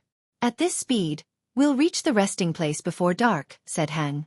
Because he came here often, there were a few resting places along the way. One time when he was looking for Gongjia Mountain, he found a cave on one of the mountains. It was a suitable resting place. At the time, there were many snakes and insects in the cave. He even used medicinal powder to get rid of them. After that, every time he left, he would smoke the cave with medicinal powder to prevent it from becoming a nest of snakes and insects. Before the sun set, they reached the mountain Heng mentioned. The mountain was steep and there were all sorts of wet moss on the walls. It was slippery, but it was not a problem for Xiao and Heng. It's here. Heng looked at the large rock blocking the entrance. There were traces of green powder next to it. This was the medicine he had applied the last time he went back. It was still there, so there should not be any insects or snakes in the cave. There was no need to waste medicine to get rid of them. Take this, I'll move the rock. Gongjia Heng passed his bag to Xiao, then moved his shoulders. With both hands on the rock, he pushed hard to the other side. This rock was heavier than the crocodile he hunted. It was difficult to push it. Suddenly, Heng felt the resistance lighten. The rock moved quickly to the other side. Hey, didn't I ask you to hold the things? You push. Heng wanted to tell Xiao to just hold the things. Why push the rock? Because of the limited materials, he treasured the weapons in his bag. If he lost them, it would be difficult to find them again. Unfortunately, there were many creatures flying in the sky and jumping in the forest. They loved to steal things, so he could not push the rock. However, when Heng turned his head, he realized that Xiao was holding their belongings in one hand. He did not put them down.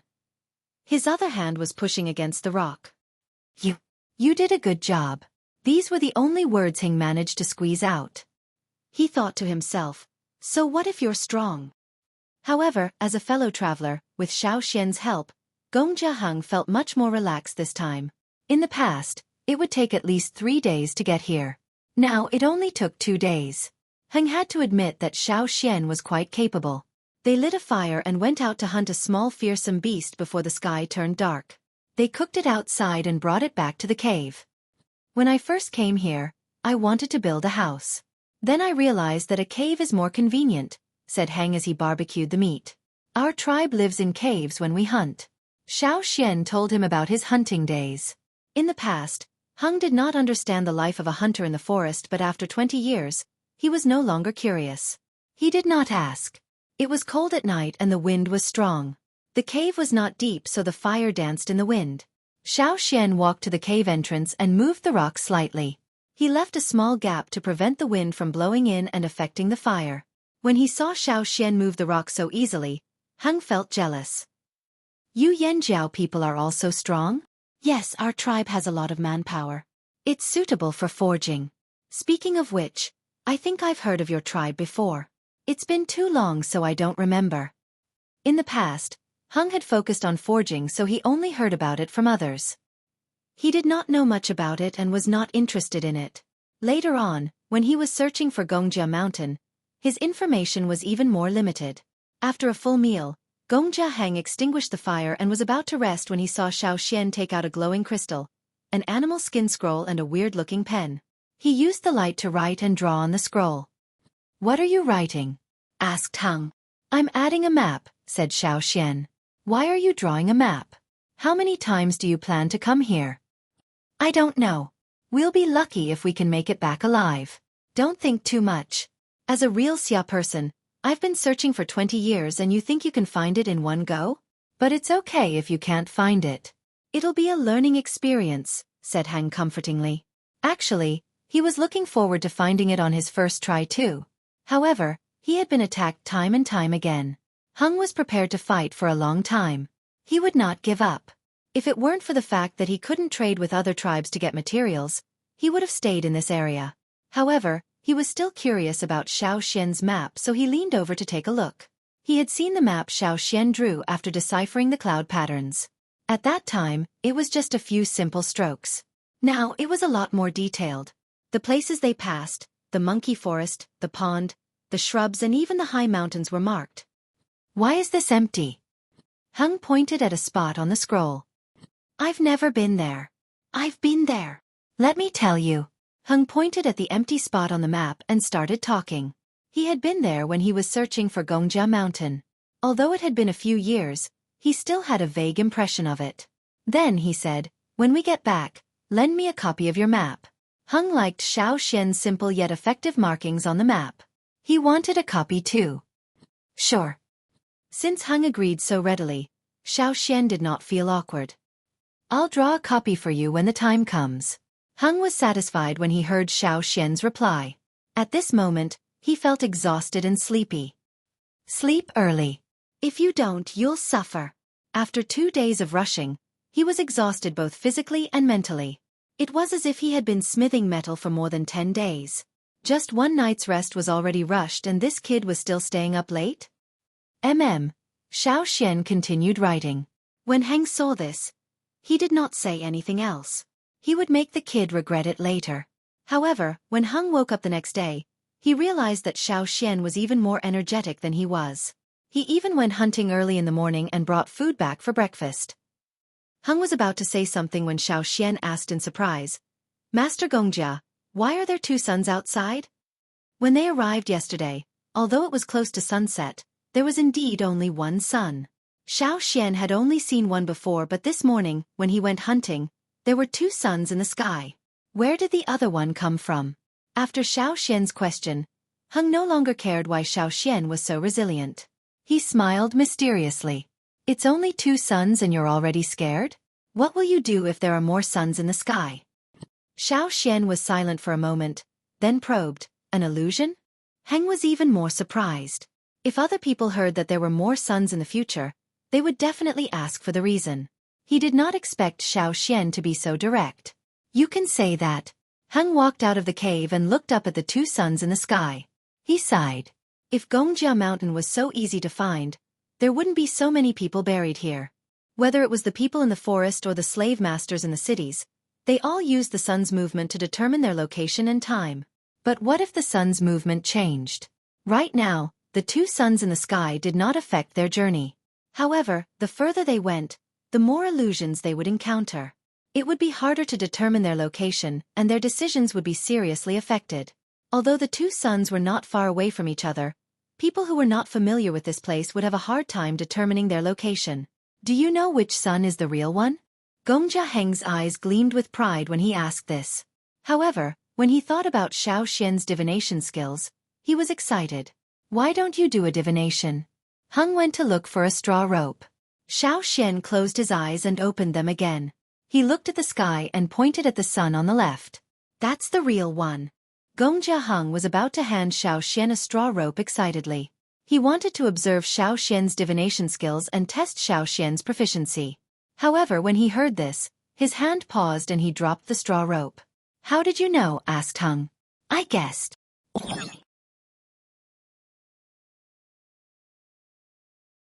Chapter 413. Did you already know? Asked Hung. If not, how could Xian tell in such a short time? He did not believe that Xian was guessing blindly. Yes, I knew, said Xian. Gongjia Hung relaxed. So that was it. Where did this kid get the answer from? Did someone tell him before he came?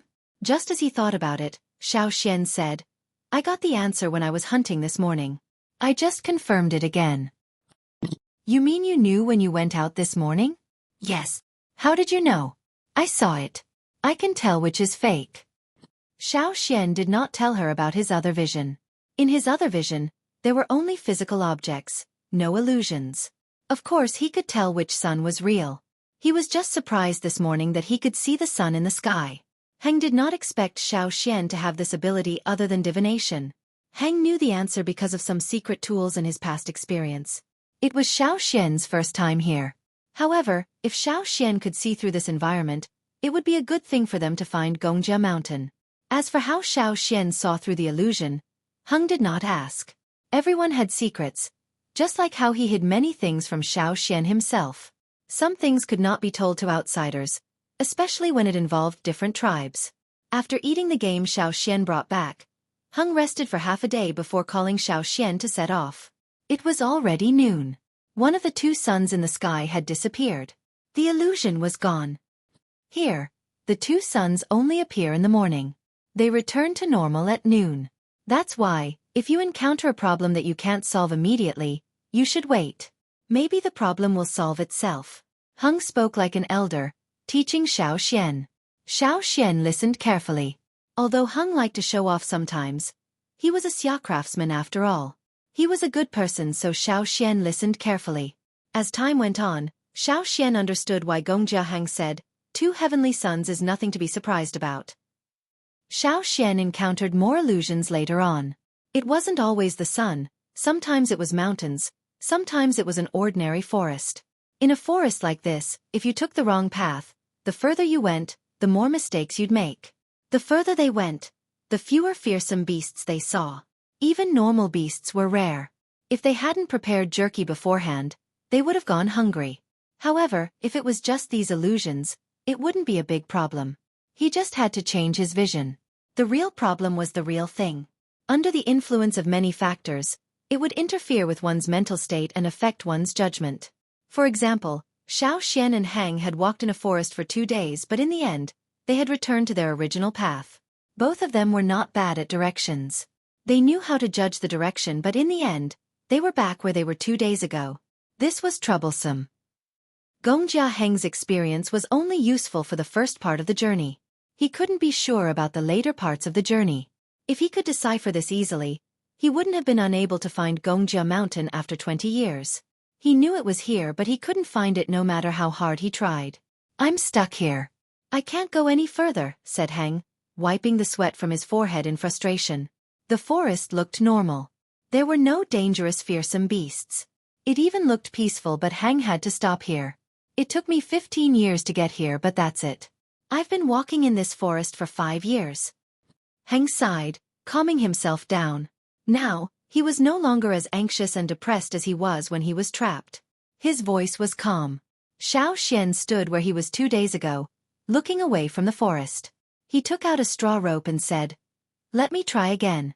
2 days ago, when Heng brought Xiao here, he had asked Xiao to do some divination to see which direction they should go.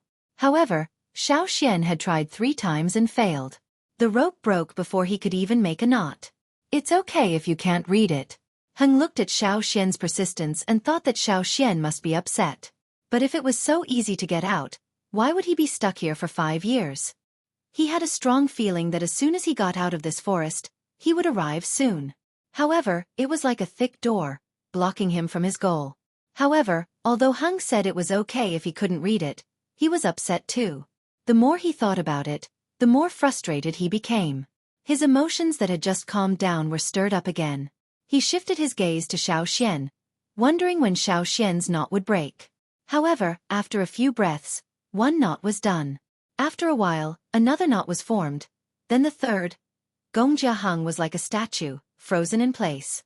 His eyes almost popped out of their sockets as he stared at the rope in Xiao's hand, his facial muscles twitching. The 3rd knot was done, the 4th knot, the 5th knot. He watched as Xiao's rope formed 1 knot after another, then another, forming even more complicated knots. Just a little bit more, just a little bit more. Please don't break. Please don't break. Heng was screaming in his heart, but he clenched his teeth, not daring to make a sound. He was afraid that he would disturb Xiao. He had searched for 20 years, been stuck here for 5 years and had not made any progress. Now, the rope that he thought was hopeless was slowly forming knots. One could only imagine how Heng felt. Heng prayed in his heart, "Oh, straw rope, please don't break, please don't break. I'll just make every strand carefully, every knot will be carefully tied." Heng regretted not suggesting Xiao Xian to use a stronger material when he was making the rope for the divination. What if the straw rope was accidentally broken at a critical moment? Heng did not move, but he was sweating. Large beads of sweat rolled down his forehead, but he did not wipe them away. He was still staring at Xiao Xian's rope. Thud. There was a soft thud. It was the sound of Xiao Xian's fingers sliding across the rope after he finished the divination. At the same time, it meant that the entire process was over. Xiao Xian let out a long sigh of relief. He had used up a lot of energy this time, as if he had been hunting for days in the forest. He was exhausted and his mind was still numb. After a while, he snapped back to reality and realized that Heng was still leaning against the tree. His face was red and sweating profusely, his eyelids twitching. "Master Gongjia, what's wrong?" Xiao Xian asked in surprise. Heng's flushed face trembled violently. Then, in a strange voice, as if he was trying to suppress something, he asked, "The divination is out?" "Yeah, it's out." He could only get the result if he walked the path himself. If he only listened to Heng's explanation, he would not be able to get the result. As soon as Xiao Xian finished speaking, Heng, who was leaning against a tree, leapt up from the ground.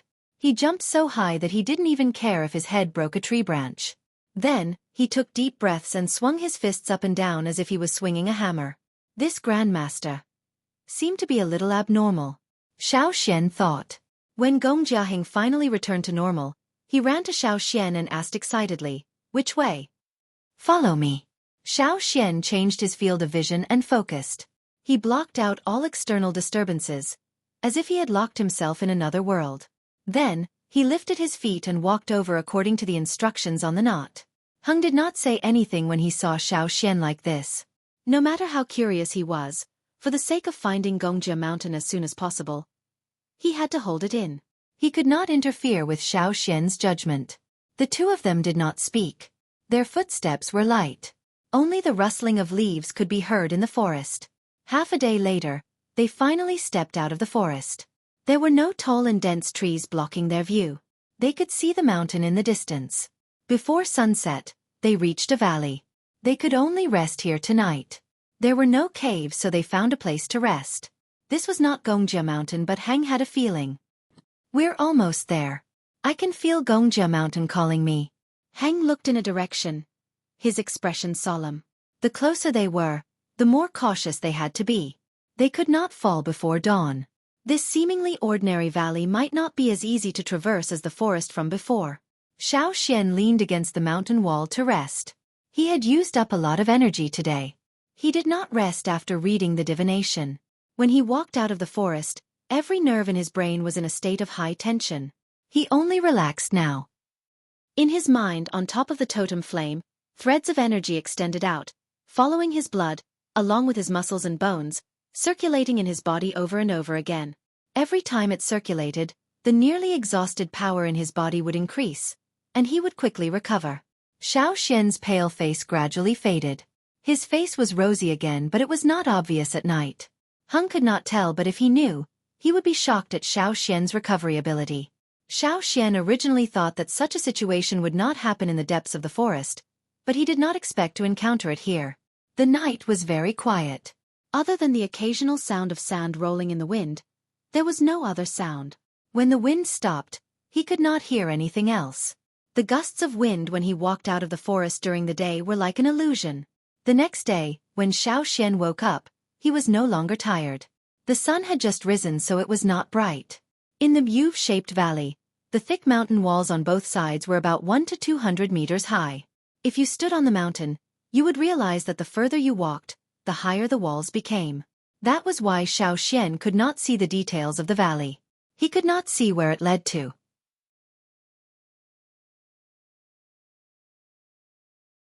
Chapter 4:14. Even in the daytime, there were still gusts of fierce wind. When it blew through the valley, it made a whistling sound. "This used to be a river," said Gong Jiaheng. This river was called Xia River, but it dried up and turned into a valley. That was why it was called Xia Valley. Xia Valley is a sad place. It was fine when it was a river, but when the river dried up and turned into a valley, it changed drastically. I heard that people never came out after entering Xia Valley. Gongjia Heng had heard stories from his elders. Now that he saw it with his own eyes, it was different. It's Xia Valley after all. Xiao Xian, do you smell something special? Asked Heng. Stone. It's the smell of death. Gongjia Heng sighed meaningfully, then walked forward. Gongjia Mountain was in Xia Valley, but even so, there was an indescribable pressure as they walked through the valley. There were no animals, only bare rocks on both sides. There was barely any vegetation. Previously in the forest, although there were no wild beasts, at least there were lush plants. But here, it was like a dead land with few people. Did the Xia people used to live here? Gongjia Heng said a long time ago, this place used to be a river, so it must have been a good place to live. He just didn't know how it became like this. We'll leave after noon, said Gongjia Heng. Why? Asked Xiao Xian. We'll only find the door to Gongjia Mountain after noon. Since Heng said so, Xiao Xian agreed. The Xia people knew more than he did. It was better than moving forward blindly. The two of them left after noon. The further they walked, the more familiar Xiao Xian felt. He thought back and remembered something. Xiao Xian had to admit that Heng was right. There was the smell of death here, but at the same time, it was an opportunity for some people. Xiao Xian could feel the presence of the core seed. It wasn't here, it was quite far away. However, Xiao Xian could feel the death aura of the core seed. Perhaps this barren and desolate valley with almost no other living creatures was caused by the core seed. It was rumored that only the people of the 6 tribes possessed the core seed. Only a small number of the other tribes possessed it. Did the Xia people who had been scattered all over the world also possess the core seed? No matter what, finding Gongjia Mountain might be the answer. Just like the forest in front of them, this place was like an enhanced version of a maze. There were many forks in the road, and as they walked, they were blocked by the mountain walls. Xiao Xian couldn't just climb over them. He could still remember the original path, but if he climbed over, who knew what the road would be like? Heng climbed up the wall, but he didn't jump over it. He decided to walk. He didn't believe he couldn't get out of here. Xiao Xian was unable to perform a successful divination. Just like the forest he had walked through earlier, he did not have enough ability to perform a divination. Therefore, he had to make up for it with other methods. Perhaps he would be able to obtain more information and perform a successful divination. On their third trip to a sealed road, Heng sighed. I've heard the elders of the tribe say that the Xia River is a very special river. Now I've finally seen it for myself. The Xia River was naturally formed, not man-made. That was why it was so special. Now, there was no more water. The Xia River had become the Xia Valley, a natural maze. Looking up, they saw the blue sky. It was so monotonous that they couldn't see any clouds. Around them was a lonely valley filled with the smell of death.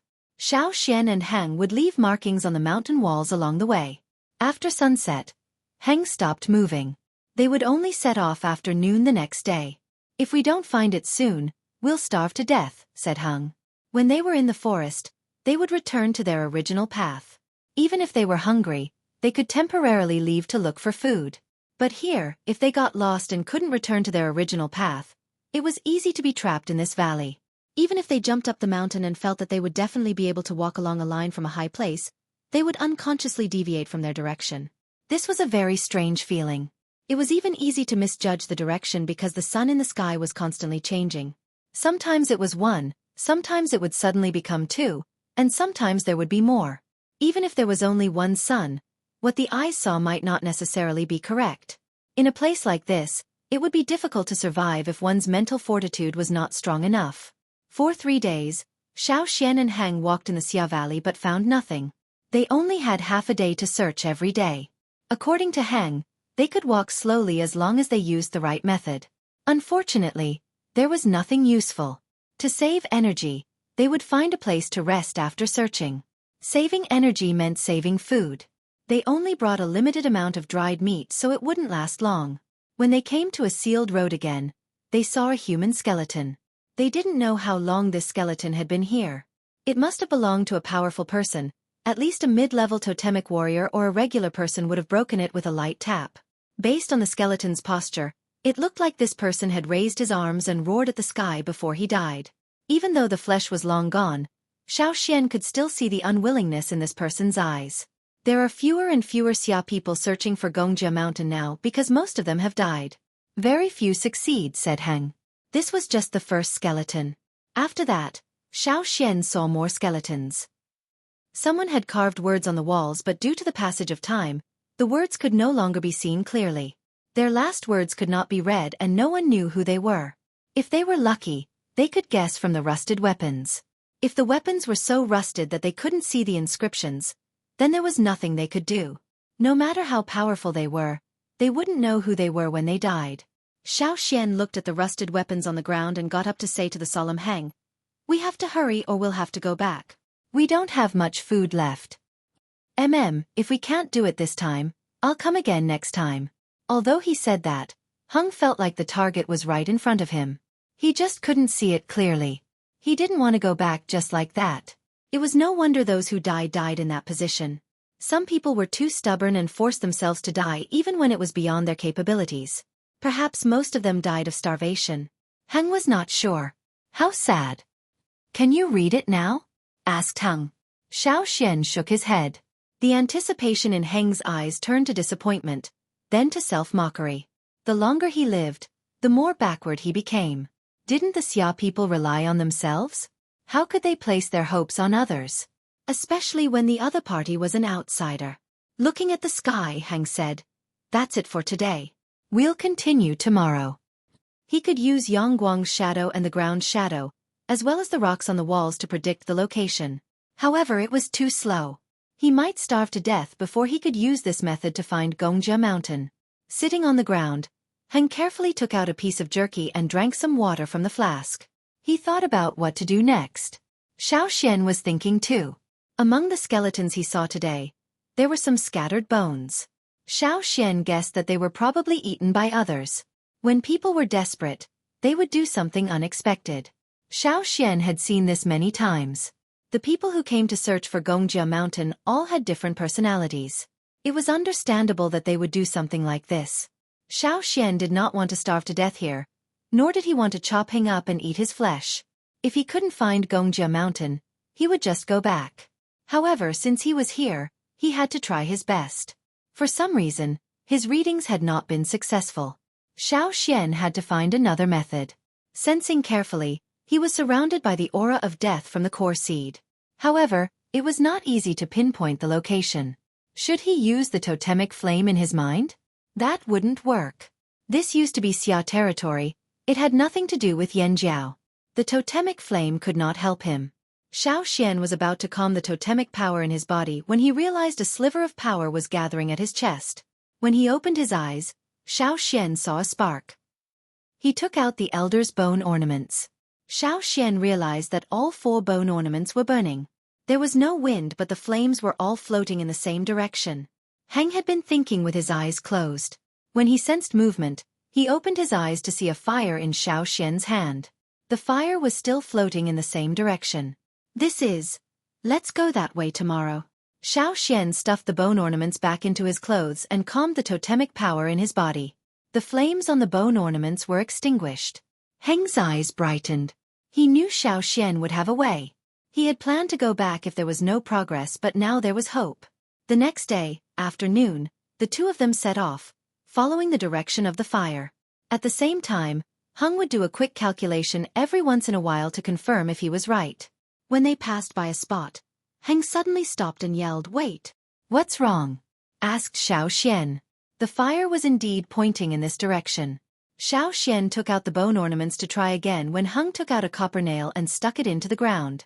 He looked up at the sky and asked Xiao, "Is the sun in the right direction?" Xiao nodded. After confirming, Heng looked at the shadow of the copper nail on the ground and made a few gestures. Then, he looked at the mountain wall and walked in the direction he guessed. They were not far from the mountain wall, but every step felt like it weighed 1,000 kilograms. It took him more than a minute to walk 10 meters. His throat was dry and his eyes were unfocused. Finally, they reached the mountain wall. Heng looked at the wall, which seemed normal. He pressed his palms against the wall and roared, pushing with all his might. Creak! The stone door slid open.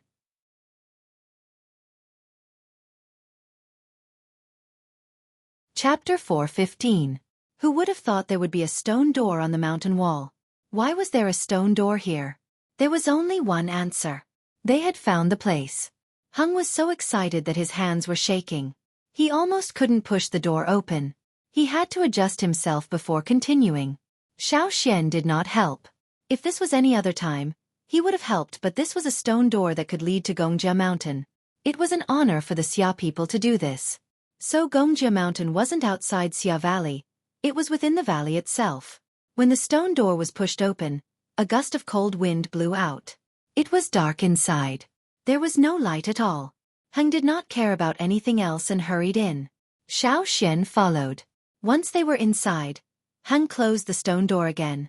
With the light from the glowing crystal, there was no need to start a fire. There was no firewood either. Hung did not say a word after they entered. He walked along the tunnel in a hurry. After 20 years of searching, he had finally found this place. It was understandable that he was excited. Xiao followed Hang for about 30 minutes. There was a floral scent in the wind. There was light ahead. They had reached the end of the tunnel. They walked out of the tunnel and saw a place completely different from Xia Valley. It looked like an ordinary valley with a small stream. There were many plants on both sides of the stream. Xiao even saw a few types of crops and fruit trees. This was where the Xia people used to live. Not far away, there was a 3-meter-tall bell. Who knew how long it had been there? It was covered in dust and stone, so it was hard to tell what it looked like. Heng hurried over and picked up a hammer beside the bell frame. He hit the bell with it. Clang! A loud and melodious bell rang, echoing throughout the valley. It seemed to have a rhythm and pitch, rising and falling. It announced that another Xia person had successfully arrived. As the bell trembled after being struck, the dust and stone particles on it were shaken off, revealing the true appearance under the dust. It was a bronze bell that was almost golden in color. It was smooth and had no traces of rust. There were inscriptions and pictures on it, the biggest of which read Gongjia Valley. The valley was still buzzing. Hang, who was standing next to the clock, threw his head back and laughed maniacally. After laughing, he put down the bell hammer and looked at the surrounding mountain walls. The cliffs here were not as steep as the Xia River Valley. There were some vines with bright flowers growing on the cliffs. However, at this moment, neither Hang nor Xiao noticed the fruit on the vine. Instead, they stared at the light patterns on the wall after Yang Guang was reflected off the bell. Under the contrast of these patterns, the valley was dyed with a mysterious color. 20 years, haha, 20 years. I finally found it. Hung walked along the wall until he found a bronze door. When he pushed it open, the first thing he saw were 18 5-meter-tall bronze statues. Each statue had a different posture, clothing and weapon. There were axes, spears, swords, knives, bows, crossbows, arrows, as well as defensive weapons like shields and armors. If one was knowledgeable, they would realize that many of these weapons were ancient. There were words engraved on the surrounding walls. They were left behind by the ancestors of the Xia people, words for the descendants of the Xia people who came here. Talent, temperament, opportunity? Hang frowned as he read one sentence. Then he laughed. Perhaps many people only value the first two or even just talent. However, to the Xia people, all three were indispensable. At least, that was what the Xia ancestors who left behind these words thought. If one had talent and temperament but was unlucky, the Xia people would not feel comfortable teaching them all their skills. In terms of talent, Hung admitted that he could not compare to the ancestors who had successfully reached this place. Those who could reach this place on their own were all elites of their tribes. They were all famous in the history of their tribes. Even now, many people in Xueqi and other tribes still remembered them. Compared to them, Hung did not have a natural advantage. However, he had an opportunity. If there was a key factor in Heng's success, it would definitely be Xiao. Without Xiao, Hang knew that he might not have been able to find this place even if he had another 20 years. This was also his luck and opportunity. It was not cheating. That was why after he got rid of his initial discomfort, he no longer felt burdened. His father had said that craftsmen had to be as thick as a bronze cauldron. Heng felt like he should learn from his father. Xiao, I'm going in first. You wait outside. All the fruits in the valley are edible, said Heng. Can I go in and take a look? Asked Xiao. Heng smiled. You're not Xia, you can't enter. This was also why, other than the Xia people, They could not learn any xia skills from this place. They could not enter. You can try if you don't believe me. Just don't force your way in. You'll suffer if you do. Just take a small step in. Because Xiao Xian had helped him a lot, Heng did not plan to kick him to the curb. However, there were some things he could not decide. When Xiao Xian heard this, he walked to the bronze door and looked inside. It looked like a palace made from a hollowed-out mountain. According to Heng, Xiao Xian only took a small step in. The moment his foot touched the ground, Xiao Xian felt a strong sense of danger. The hairs on the back of his neck stood on end. Totemic patterns appeared on his body and his muscles tensed. At the same time, cloud patterns appeared on the 18 bronze statues. The dead statues seemed to come alive at this moment. They were like 18 5-meter-tall advanced totemic warriors. The pressure they exuded rushed towards Xiao Xian. It felt like a real body was pressing down on him. It felt like there would be wind and swords coming at him mercilessly in the next second. One statue was enough to cause immense pressure. Now there were 18 of them. Xiao Xian also felt like there were other things hidden in the shadows. To prevent outsiders, the Xia people would not have only made 18 bronze statues. Witchcraft. Xiao Xian felt the power of witchcraft. This was only the first step. If he took another step, the repulsion would be stronger and the murderous intent would be thicker. Xiao Xian had to withstand the pressure alone. It was very difficult.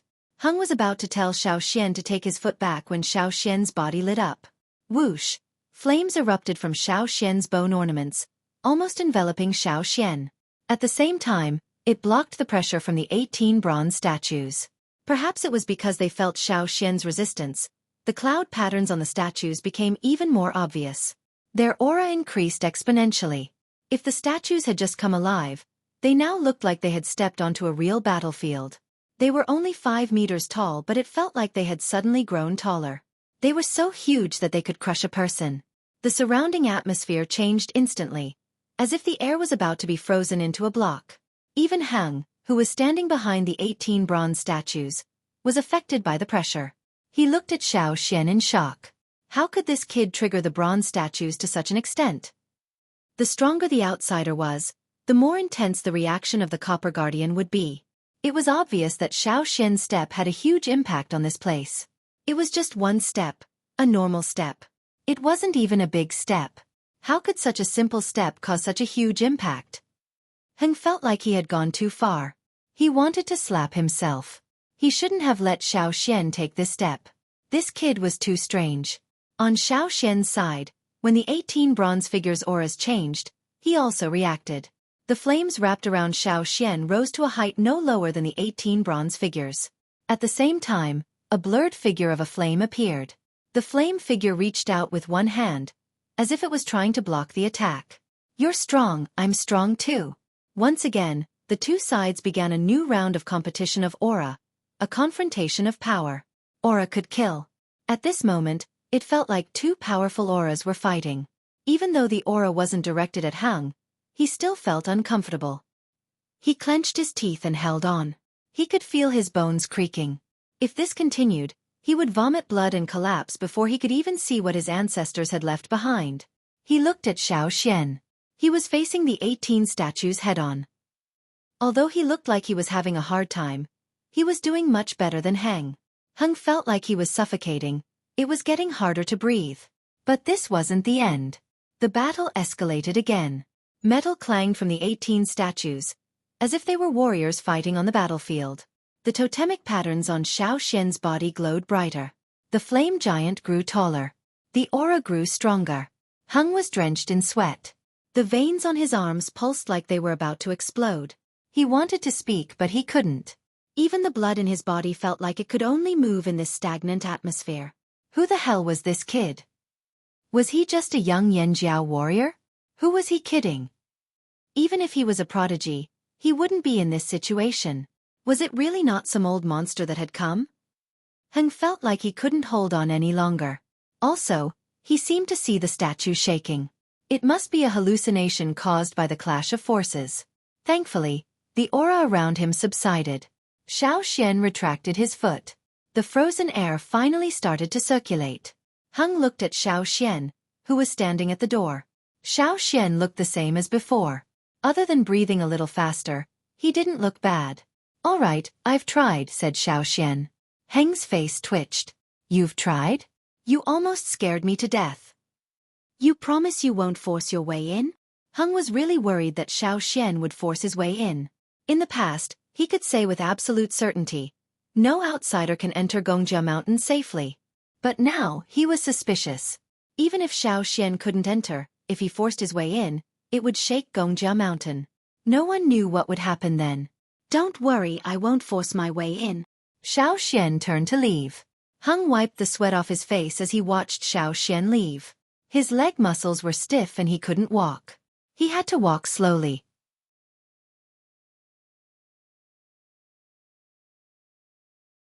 Chapter 4:16.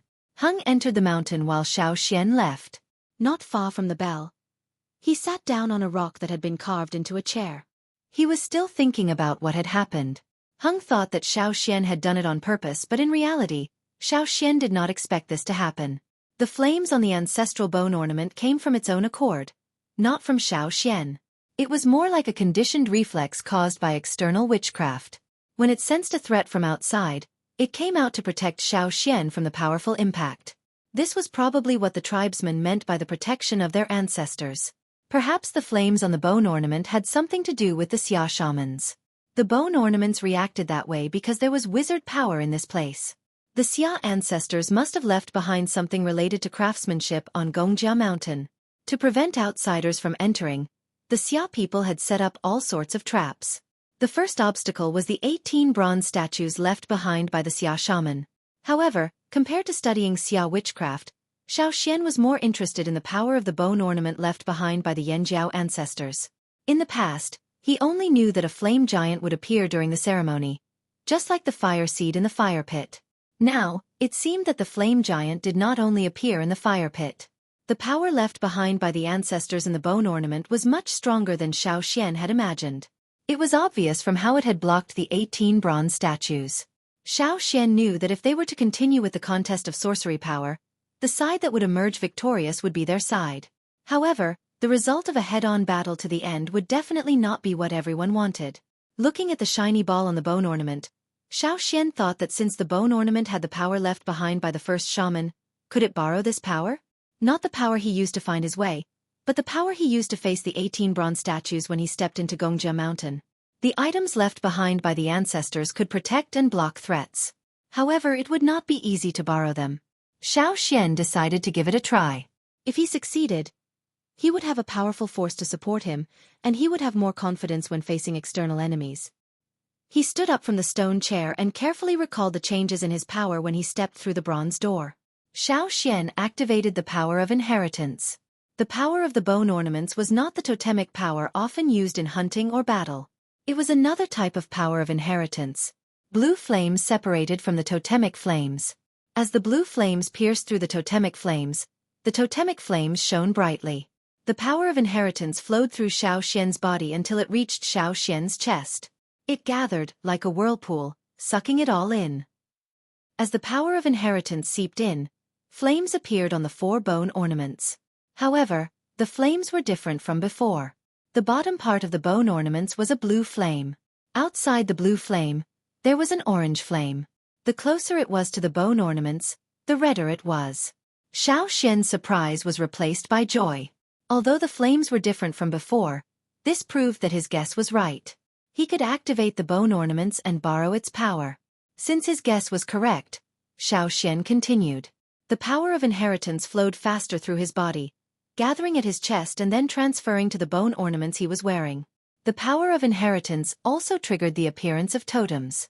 Totemic patterns appeared on Xian's body, but the difference was that in the past, at its peak, the totemic patterns only looked like flowing lava and etched by flames. Now, however, they were real flames.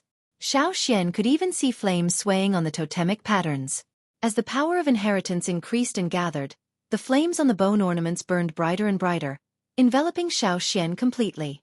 Xian felt the surging power of inheritance, as if it was a hot current, flowing between his muscles and bones. Not enough. This power of inheritance was not enough. It was not enough to form the flame giant. Once again, Xian increased the flow of the power of inheritance. The blue flames that flowed out of the totemic flames grew thicker. When they gathered together, they surged into the bone ornaments with great momentum. The flame giant was gradually taking shape, but it still did not meet Xiao Xian's requirements. Its aura was too different from when he was in the bronze door. However, Xiao Xian felt powerless now. It seemed that even if he drew out all the blue flames from the totemic flames, he would not be able to activate the power of the bone ornaments.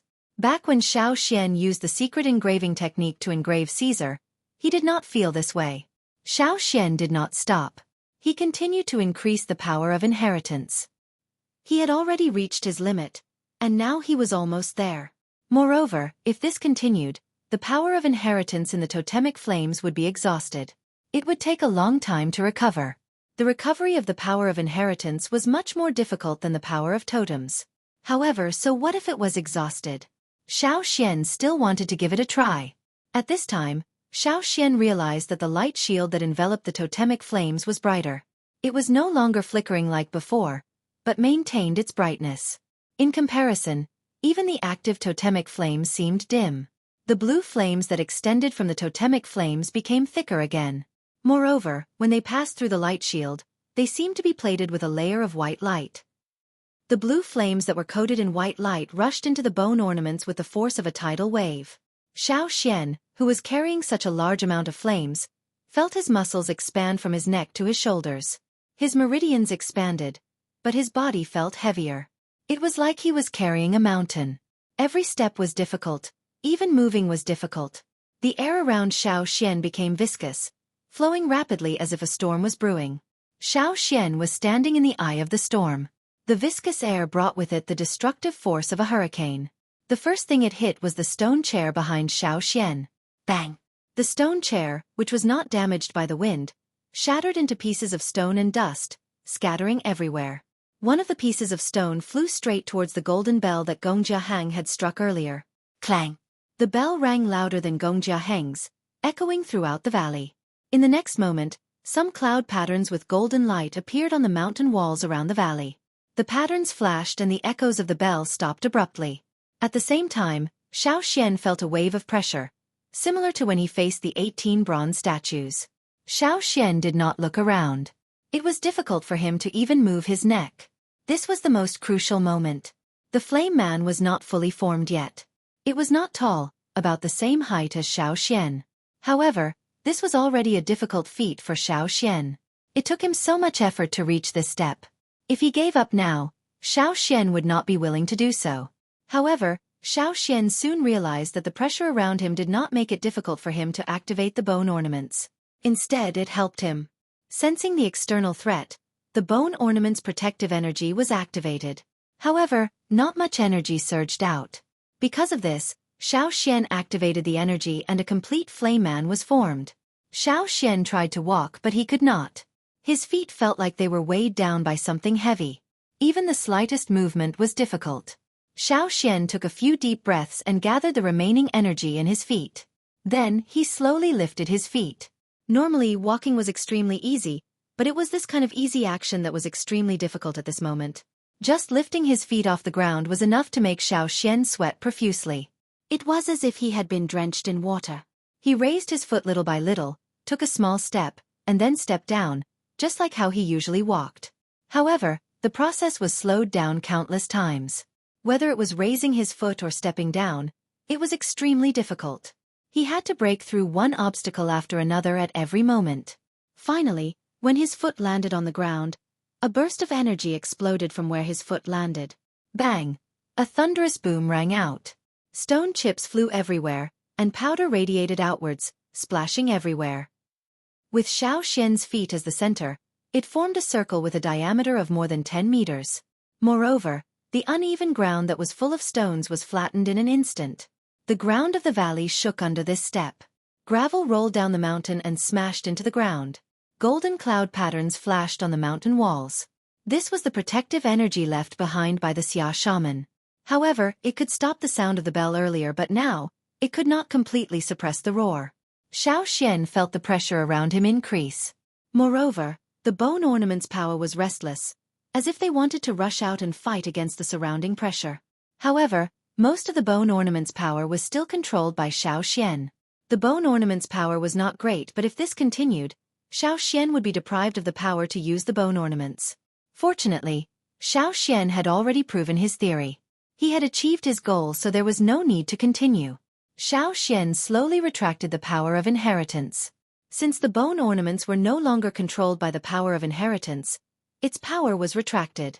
The flame man turned into a ball of flame and disappeared into the bone ornaments. The cloud patterns on the mountain walls disappeared with the flame and slowly disappeared into the mountain walls. Everything returned to normal.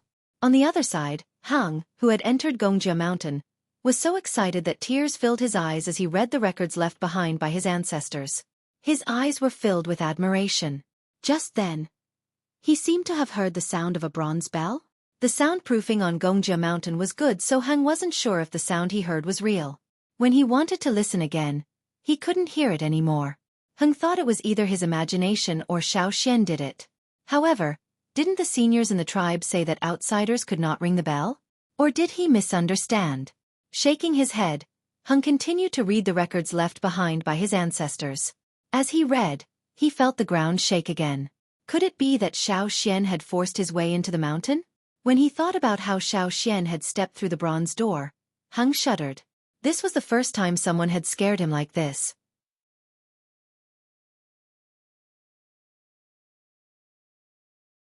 Chapter 4:17. After Xiao Xian retracted his power of inheritance, he sat on the ground, panting heavily. Xiao Xian's power of inheritance was almost depleted after activating the bone ornament's power. He was exhausted and did not even have the energy to stand up. It was as if the stomp had used up all of Xiao Xian's energy. Fortunately, there were no other dangerous creatures or threats here. As long as Xiao Xian did not attack, the valley was still very safe. The Xia shamans had set up a barrier here as a form of protection. However, even without this, Gongjia Mountain was within Xia Valley.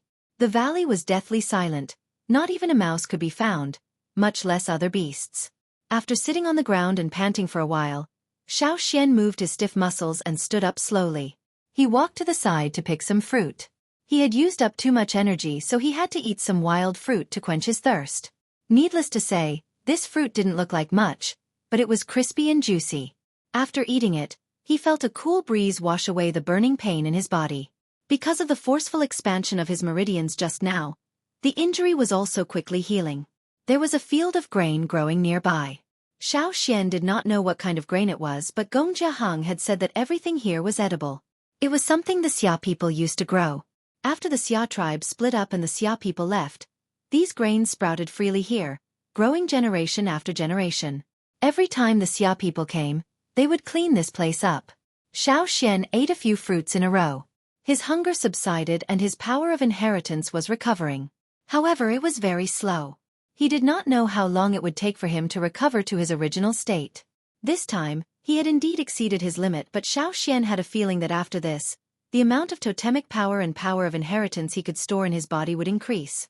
Whether that was true or not, he would know when he fully recovered. If that was true, it was a good thing. Xiao Xian planned to train more with the bone ornament in the future. If used well, it would be of great help to Yanjiao. There were all kinds of vines crawling all over the mountain walls. Some of them still had fruits hanging on them. Some of them were still in their flowering stage, while others had probably already borne fruit or had yet to reach their flowering and fruiting season. Xiao Xian walked to a corner and plucked a fruit hanging from a vine. It was rare for him to come here, so he wanted to try Gongjia Valley's specialties. When he plucked the fruit moved the leaves on the vine. Xiao Xian paused and moved his hand away from the fruit on the vine. He pushed aside the leaves to reveal the mountain wall. There were some words on the mountain wall, but the handwriting was not all the same. The size of the words were also different. These were not cloud patterns, so Xiao Xian could understand them. As he read, Xiao Xian realized that these were answers to his previous questions. That was why Xiao Xian followed the handwriting and found the first line. The person who carved the words was probably not a Xia person. He had found this place but realized he could not enter Gongjia Mountain. He had almost killed himself. After all, the Xia shaman's restrictions were not to be trifled with. Outsiders could not enter. After much hesitation, the person carved the question he did not understand on the mountain wall. The bronze he made always had problems. He felt that something must have gone wrong when he smelted the ores. It had been a long time since he carved these words. Perhaps at that time, blacksmithing was not as advanced as it was now. Very few people had mastered the technique. This person was obsessed with blacksmithing but had no talent. He did not understand the technique and could not find any other Xia people to help him. He did not know where he heard about Gongjia Mountain and came here. He even succeeded in reaching this place. After carving his question, the person left. He did not see his handwriting after that. After that person had carved his question, finally, one day, a Xia person came and saw the words on the mountain. He was in a good mood and carved his answer on the mountain wall. The general meaning was, first, control the heat. Second, pay attention to the gas that appears when the ores are smelted. There was a sense of elegance in the handwriting. Seeing the words was like seeing the person. Although these words were carved, the strokes were very natural. It did not feel like it was broken. It was a whole and there was a faint aura brewing. It was clear that the person who carved these words was very skilled. After the first person answered, another Xia person came here after some time. When he saw the question and answer on the mountain wall, he added on to the first person's answer. He explained the first person's suggestion of controlling the heat and observing the gas when the ores were smelted. During smelting, different colored gases would appear when the ores were melted. First there would be black gas. As the temperature of the furnace rose, yellow and white gas would appear. This was not enough. When the furnace temperature rose, green flames would appear. When the green and white gas appeared, when the ores were completely melted, only green gas would be left. That was when the ores were ready to be smelted. The second person's words were very proper. Every word was written seriously, not as elegant as the first person's. After that there was a third person. Not only did he supplement the previous two answers, but he also mentioned the best ratio for casting and forging different tools. After all, bronzeware was not entirely made of copper. There were other metals as well. Different tools had different amounts of different metals. Xueqi took out a piece of animal skin and wrote down all these. After that there was a fourth person. First, he admitted what the first few people had said. Then, he gave some personal opinions. For example, when smelting, adding a type of beast's blood would make the forged copper stronger. It could even cut through stone easily. Xueqi continued copying. He shrunk the words on the mountain wall and copied them onto the animal skin, including the style of the person who wrote them. Xueqi couldn't understand the two words, so he couldn't guess what kind of beast he was talking about. However, Xueqi still wrote it down. He copied it down first, and then he could ask people later. Xueqi didn't know what kind of beast he was talking about. Xueqi didn't understand it, and couldn't guess what kind of beast he was talking about. After that, someone finally refuted the first person's words. Probably out of respect for their ancestors, they did not directly curse or say things like nonsense. However, they left a sentence. How can metal be mixed with other things? This person must have been very emotional when he carved the words. Every word was carved deeply and forcefully, as if he wanted to chisel it down with all his strength. He refuted the former suggestion of adding beast's blood to the smelting process. He felt that it was a crooked method. After that, there were also people who wrote on whether to add beast's blood to the smelting process, whether to mix in other things, or whether to use a crooked method to make weapons and other things. They wrote down their own opinions. Some people even said that they had used human blood before.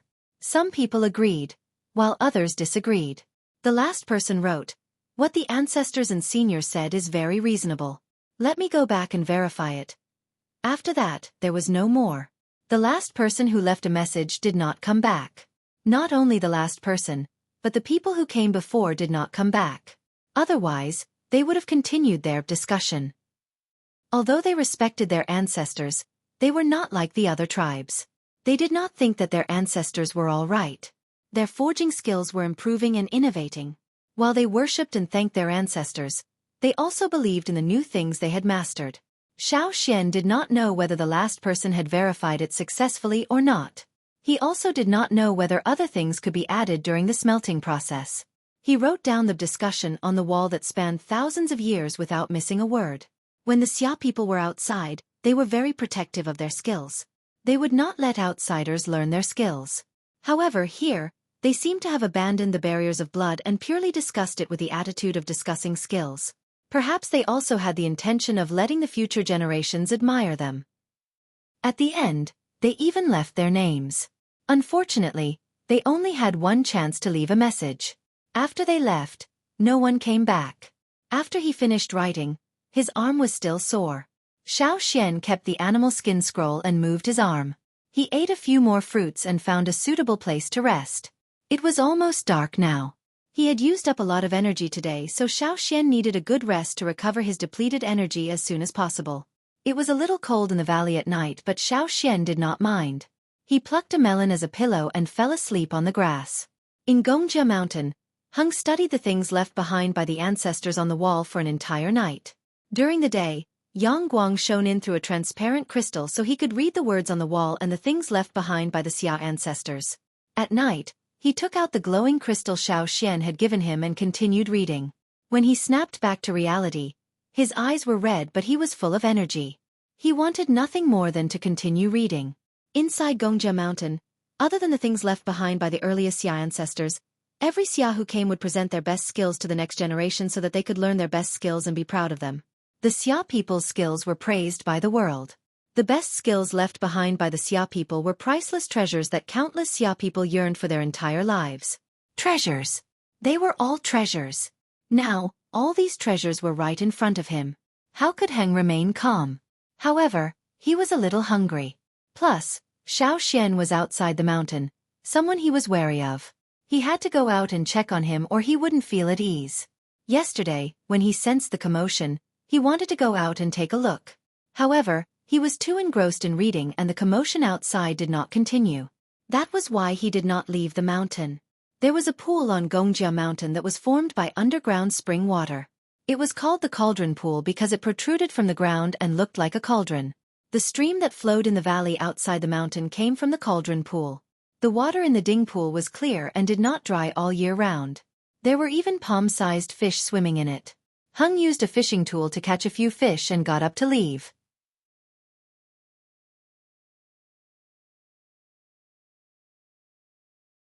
Chapter 4:18. When he reached the main hall, Heng looked around carefully but did not see Xian. He looked closer and found that the hall was still the same as before. The 18 bronze statues were still standing there, untouched. Nothing had changed. Everything in the hall was the same. The hidden traps and mechanisms were not triggered. Xian really had not stepped in. Hung heaved a sigh of relief, but at the same time, he had mixed feelings. If it had been someone else with bad intentions, Hung would have done everything he could to use the power of the mountain to kill them. However, although Xian was curious about the Xia's skills, he was not greedy. If it had been someone else, they might have continued to barge in while Hung was gone. They might have even threatened Hung to hand over the things in Gongjia Mountain. However, Xian did not do that. Besides, Xian had helped him before. Without Xian, Hung knew that he might not have been able to reach this place even after 20 years. Heng would remember this favor. However, Xian was too strange. Hung stroked his bushy beard. The image of Xian stepping into the hall was still fresh in his mind. Seriously. He was so scared that his beard almost fell off. However, as long as Xian did not force his way into the mountain, Heng was more than willing to be friends with him. He carried the fish out of the mountain and stood at the door. He scanned his surroundings and saw the round pit with a diameter of over 10 meters. It was very shallow, only about the depth of a palm. However, the inside of the pit was very flat, as if someone had flattened it with a knife. This round pit did not exist before. Heng was sure of that. If it had been here before, he would have remembered it. When he thought about the tremor he felt in the mountain, he could not remain calm. What had happened when he was in the mountain? When Heng found Xian was sleeping on a white melon. Xian woke up when he sensed someone approaching. However, he didn't attack because the footsteps sounded familiar. "You're out." Xian yawned. "Did you sleep well here? Did you dream of something good?" Hung teased when he saw Xian sleeping soundly. "I dreamed of your ancestors," Xian answered. "Huh." Heng did not take it seriously. He did not believe Xian at all. Xian didn't say much. He got up and cut the melon that was used as a pillow. He divided half of it to Jia Heng. "This melon is pretty good. Can I get some seeds to plant?" Xian asked. "You won't be able to plant them even if you take them away. They can only grow here." They won't grow anywhere else. I heard many people tried to take them out but they couldn't even germinate, said Hung. Then I can only eat them here. Xiao Xian was a little disappointed. He looked at the fish in Heng's hand and asked, "Where did you get these?" "There's a pond in the mountain. These are the fish in the pond. Eat some of these later." Xiao Xian looked at the fish. He had never seen them before. They had green stripes on their bodies. Having fish was better than eating melons and fruits. "You're done with your training?" asked Xiao Xian. "Not yet. I was just about to talk to you about this." Heng wiped his mouth. "I might stay here for a while. If you can't wait, you can go back first. After I'm done, I'll go to the Yanjiao tribe to look for you. I'll give you a few weapons I made." "You have oars?" asked Xiao Xian. "There's a path to the mine in the mountain. You outsiders can't go there." So there really was a core seed. Xiao Xian believed him too. If it was that easy to get a core seed or ore, there would have been hundreds of outsiders who came to Gongjia Mountain over the years. None of them could take the core seed away. The Xia people must have their reasons for leaving the core seed here. Xiao Xian did not have the ability to do that now, so he did not want the core seed. He turned to ask Heng, "I have 2 words for you. I don't understand them." Xiao Xian drew a line on the ground with his sword, writing down the 2 words he didn't understand on the mountain wall. As Xiao Xian wrote, Heng's expression grew more and more strange. "Where did you see this?" asked Heng. Xiao Xian pointed at the wall. It was carved there. Heng's eyelids twitched. He almost jumped up. "How is that possible?" Xiao Xian walked to the wall and pushed aside the leaves on the vines. He pointed at the 2 words he did not know. "There." Heng's face twitched. He wanted to be angry but he could not. In the end, he sighed helplessly and smiled bitterly. "I can't believe this. Tell me what the 2 words mean first." "This is not from Gongjia Mountain. It's carved out in the open. There are even foreign words on it," said Xiao Xian. Heng squatted on the ground and plucked a leaf from the vines. He chewed it hard and said after a pause, "It's not 2 words, it's 1 word. It means green-faced fanged beast. It's written in the records left behind by our ancestors. They created it themselves." No wonder he did not know it. Xiao Xian thought he did not know enough to recognize all the words. He did not expect them to be original. "Your ancestors are amazing," said Xiao Xian. "Ha ha ha, I think so too." Gongjia Heng smiled proudly but then his smile faded. "I thought these would only be left in the treasures inside the mountain. I didn't expect them to be carved outside too." The green-faced fanged beast is actually a ferocious beast. They are not big and their faces are green. They have very thick skin, hooves but no horns. They also have 2 long fangs. They often jump around in the mountains. Although they look ferocious and often attack other beasts, they actually eat grass. As he spoke, he drew a simple line on the ground. It wasn't an exaggeration to say that it was a simple drawing. It was a simple drawing. Heng had read his ancestors' records and drew it. He didn't do it on purpose because his ancestors' drawing skills were limited. It was just a drawing. However, later on, our ancestors proved that there was a type of stone-eating insect. Its blood was many times more potent than the green-faced fanged beast. However, it was not easy to find. Regular insects would not work. They had to be ferocious beasts. Stone insects? Xiao Xian was more familiar with these creatures. "I think so. Different places have different names for them." Heng looked at the discussion on the wall. They had already revealed many secret techniques. They even wrote down when to add beast blood. Heng wanted to punch the wall. Was it really a good idea to reveal these things so easily? But since it was left behind by his ancestors, he could not just destroy it. He was conflicted. But on second thought, this was why his ancestors were so confident. They were not afraid. Even if other people mastered this method, the weapons they made would not be as good as their masterpieces. At this thought, Heng felt ashamed. As expected, he still needed to learn from his ancestors, be it in terms of mentality or skills. After adjusting his mentality, he looked at the words on the wall again. He was much calmer now. He even copied the person in front of him and carved his name at the end. From the discussion, Xiao Xian learned many things about forging. With the knowledge he already had, Xiao Xian believed that as long as he had ore, he could also make bronze weapons. But he didn't know how good the quality would be. "Where did the core seed come from?" asked Xiao Xian. Hung did not know this before, but yesterday he read about it in the records left behind by his ancestors. It was not a secret. When Xiao Xian asked, Heng said, "The core seed came from outer space." Outer space? Xiao Xian was shocked. Yeah. 2,000 years ago, the core seed arrived and was scattered everywhere. In the beginning, many people worshipped it as a sacred object, but later, more and more people died in the tribes with the core seed. Everyone saw the core seed as a magical creature, a symbol of death. They threw it far away. But Gongjia Heng's eyes shone with pride. The core seed has descended around the Xia tribe too. However, unlike the other tribes, we've discovered the core seed's secret. It's not a magical creature, it's a treasure that can change the world. The rise of the Xia tribe originated from the core seed. They were the first to discover how to use the core seed and made bronze weapons. The other tribes traded for bronze weapons from the Xia tribe. At the same time, the 6 major tribes were also collecting the core seed and learning how to use it. Since then, war broke out across the mainland. In the records of the Xia tribe, it was called the War of the Core Seed. In the history of the mainland there were 2 transitions. The first was the change of the fire seed.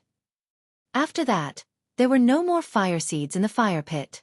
The second transition was the core seed. After that, the 6 major tribes became the real 6 major tribes. They controlled most of the core seeds and the smaller tribes could only eat the leftovers. Later on, the Ji tribe took in the other 5 tribes and called them Hong. The city was gradually formed. The 6 major tribes had many slaves, so they were called slave masters. The leader of the Ji tribe was called the king. However, to the Xia tribe, none of that had anything to do with them. They were immersed in forging and were fascinated by it. The 6 major tribes did not cause any trouble for the Xia tribe. Instead, they often invited the Xia tribe to forge their weapons for them. Under the temptation of benefits, many Xia tribesmen left. Later on, due to the changes in the landscape and the core seed, the Xia River dried up and turned into Xia Valley. Under the influence of the core seed, Xia Valley became a dead valley, and due to its natural topography, it became a maze. The Xia ancestors had no choice but to leave for the tribe. Before they left, they built Gongjia Mountain and drew cloud patterns that hid many secrets so that their descendants would never forget this place. Generation after generation, every Xia tribesman who came here would present their proudest achievements. This was their land of faith. Slowly, this place became a land of treasures because Gongjia Mountain contained the most precious treasures of the Xia tribesmen from different eras. They were the ones who were unwilling to share their skills with others. As the first Xia people to make bronze weapons, they did not belong to one of the 6 major tribes. In terms of scale and status on the mainland, the Xia tribe was still a far cry from the 6 major cities. Plus, the Xia tribesmen were increasingly scattered. It was difficult for them to gather again. Xiao Xian sighed inwardly. This was the difference between technology and politics. After telling Xiao Xian all this, Hung felt ashamed. He didn't have any secret techniques to offer Xiao Xian. All he could do was learn and craft an item himself as a tribute. That's why I have to stay here for a while. Xiao Xian, what do you plan to do? Asked Hung. I'll leave in a few days, said Xiao Xian. Heng nodded. I'll go to the Yanjiao tribe to look for you after I'm done. Right, how did you make that pit? I stepped on it. Hung was speechless. Hurry up and leave. This place can't take your steps. Hung was still thinking about the things in Gongjia Mountain, so after eating outside, he entered the mountain again. Not long after he entered the mountain, Xiao Xian walked towards a certain spot in the valley. He was not lying when he said he had dreamed of the Xia ancestors.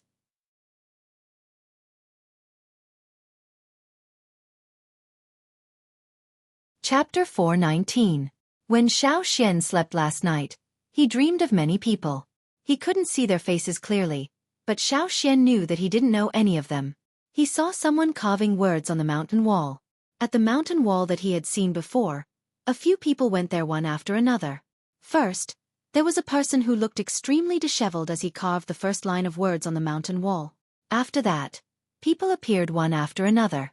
Some stopped to look and then left, while others picked up a knife to carve the words. Some looked steady, while others looked bold. Other than that, there were other places on the mountain wall where people were carving words. Of all the places where words were carved, there were 2 that had the most people going there. One of them was the place where he had seen a discussion about whether to add beast blood to the forging process. The other place was Xiao Xian came to another mountain wall according to the dream he had last night. There were many plants around here, and the vines were densely packed. They covered almost the entire mountain wall close to the ground, and the mountain wall was tightly covered.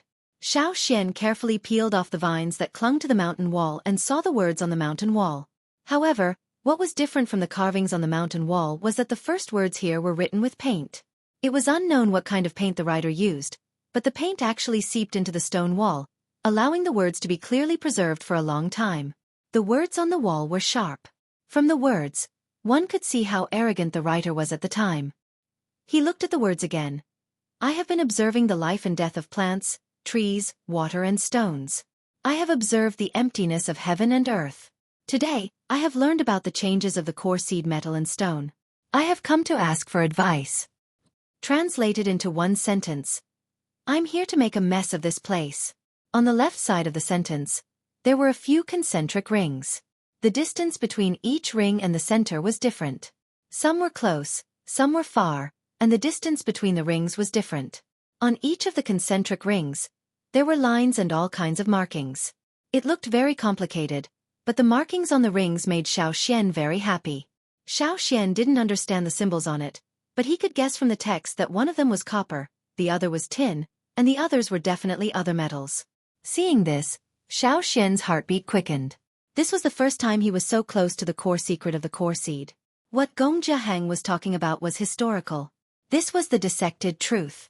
It turned out that the core seed could make the stone change like this. It turned out that the people who worked around the core seed used this rule to harvest ores.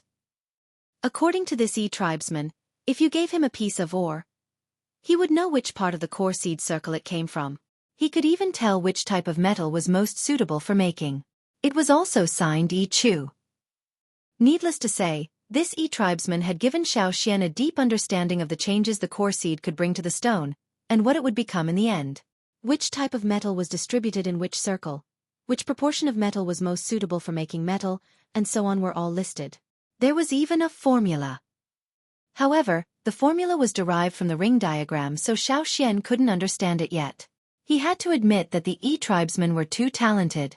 At first, Xiao Xian thought the tribesmen were only famous for their divination skills. He didn't expect their brains to be so advanced. After Yi Chu, a Xia person replied.